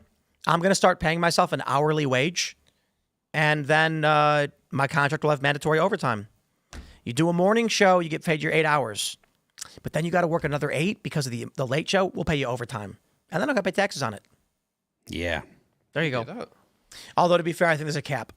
I don't know what the cap is. It's official. Tim's coming out in support of the one big, beautiful bill because of their tax cut of. Oh, okay. No, I'm an anarchist now. Actually, that's a great point, though, as well, is that there was a good amount of momentum that was being built up for the border bill, and it's just gone now. It's just like not even something that's being discussed anywhere. And the White House put a lot of equity into that bill. The White House put a lot of time into it. They'd been working hard on, they need 50 votes in the Senate to be able to, at least 50 votes, and then you have JD if there's a tiebreaker vote needed. So they had put all of that momentum in, and that's just like, it's like the entire domestic agenda is now just over here on the shelf. So the big beautiful bill, no tax on overtime, so long as you make less than $160,000 per year. So once you get to that point, you'll actually start losing. Like it kicks in. You don't like overtime up to that point doesn't count. I think for most people though that would be still a tax deduction for me or anybody else. So why not? Yep. But the Senate standalone bill does not have the no tax on overtime. Interesting. Can't get anything right over there. Yeah, of course. And the no tax on tips is only up to $10,000. In what period? For the year. What? Yeah. That seems low. It was always going to be too good to be true. Yeah, that seems beyond low. For the average worker, they're probably not doing that much in tips. Yeah. But I was talking to the guys at the casino because the dealers are all largely tip paid based. And then I was talking to him about it, and we were at the craps table, and one guy was like, I was like, hey, you don't got to pay taxes on this now, do you? I threw him a tip. And he was like, what do you mean? And then the other dealer was like, Trump's bill. If it passes, we don't got to pay taxes on any of this. And then he was like, oh, and I'm like, I think y'all got some new Trump supporters in here. They don't care about politics. Yep. Just being told you get to have more money. That's why I think that vote in the Senate was like 100-0 when they put that up as a single bill, because it's just everybody knows that you're just done politically if we continue against that. Yeah, you can't vote against that. No, at all. Michael Howard says, let me buy that board, but put trucks and bearings and wheels on it. Oh, you mean the Timcast Skate Company skateboard with the Timcast Skate Company skateboard logo? Look at that. So the story with that is Independent Trucks, one of the most iconic brands in skateboarding, abandoned their logo, which looks like the Maltese cross, because far left activists said it was an iron cross and they were racists. That image, that logo, is on skateboards, skateboards. It's on, people got tattoos of it. It's in all the skate parks, spray painted and stuck places. One of the most iconic logos, and they abandoned the trademark. And so as soon as they did, I announced that I was going to be taking it and using it for my company, which I am, the Timcast Skateboard Company. And so we've made those boards several years ago and have featured that board on the show for years now, and they've not challenged it in any way. So I would assert, as of a long time ago, I now own that logo. Also, I own a company called Slave Skateboards. There was a skateboard company called Slave, and they abandoned the trademark because they said it was offensive. So they changed the name to Glass House, and I immediately said, I own Slave. I'm buying everything. I own Slave. He owns the slaves. Speaking of I which, own Slave. Slave, rather. Are we ever going to get Aunt Jemima back? I say we just take them. If they don't want, I would love it. I'm gonna do it. I'm gonna make Aunt Jemima. I'm gonna make mix. Oh, If they're like, we own that logo, I'll be like, you don't use it. Yeah, where is she? Yeah, if you're not, I'll use it. It's still on all the boxes. Really? Yeah, it says like formerly Aunt Jemima or something on it. But not her picture.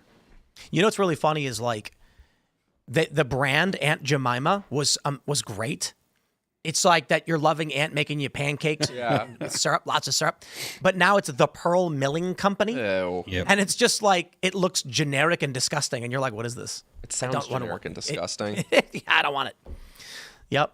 Aunt Jemima. See, and she was smiling. Mm-hmm. I miss her. She was always happy. There's a warm, maternalistic aesthetic to her. But they didn't like that she was black. Yeah. Yep. And it was funny because it was white liberals that didn't like that a black woman was serving them pancakes. It reminds me of when they removed Gone with the Wind from the Oscars celebration, and that was actually the first time a black actress had won an Oscar. Yeah. God. So that's 'Cause like they're- it's actual black history, and yet you've now excised Bro, it. I'm telling you, the Democrats at some point were like, guys, this overt racism isn't working. Let's try subversive racism. And so they figured it out. They were like, look, Chef Boyardee still there? He's still there, right? Mr. Clean, he's still there. Yo, what up? The Quaker Oats guy, he's still there. On behalf of the Italians, you can have Chef Boyardee. Thank God. All of the white mascots are fine. They've removed all of the people of color mascots while claiming it's because it's racist to do so. And it's like, okay, I guess, you know what they should have done, Aunt Jemima? They should have just made like Aunt Madeline and just literally made her white. And then be like, now nobody's mad, right? Oh, I would love to see how that would have gone over. My favorite They'd one. be mad no matter what. My favorite one of those was, and I know it's cliched meme at this point, but they said on Land O'Lakes butter, they removed the Indian, but they kept the land. Get rid of the native and keep the land. That's what their plan was. They took Uncle Ben from us too, right? Yeah, Uncle Ben's gone. Yeah. But all the white guys are still there. Huh? Mm-hmm. You know what we should do? We should make I'm gonna take an identical like Aunt Jemima kind of logo, but make a white woman. And be like, this is cool, right? No, this is what they always That'll do. be This is white supremacy. Like, this is what I was saying about New England. Like New England, they actually, because it's predominantly rich white liberals. Not all. There's also working class New England. I call that NASCAR New England. There's like granola New England and NASCAR New England.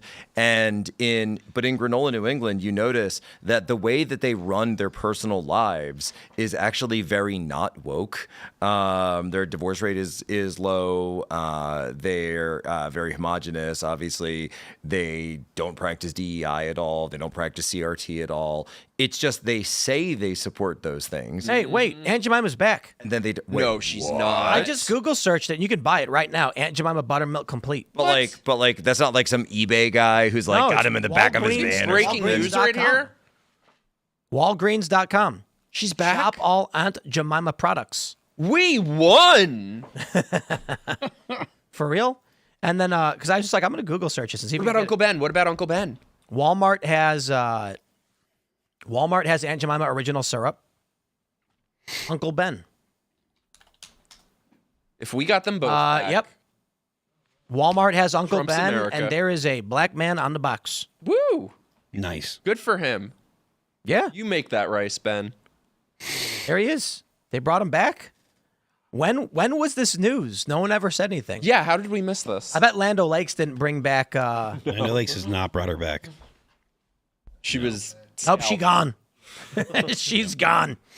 Aunt Jemima, huh? I'm at Walmart.com. Aunt Jemima.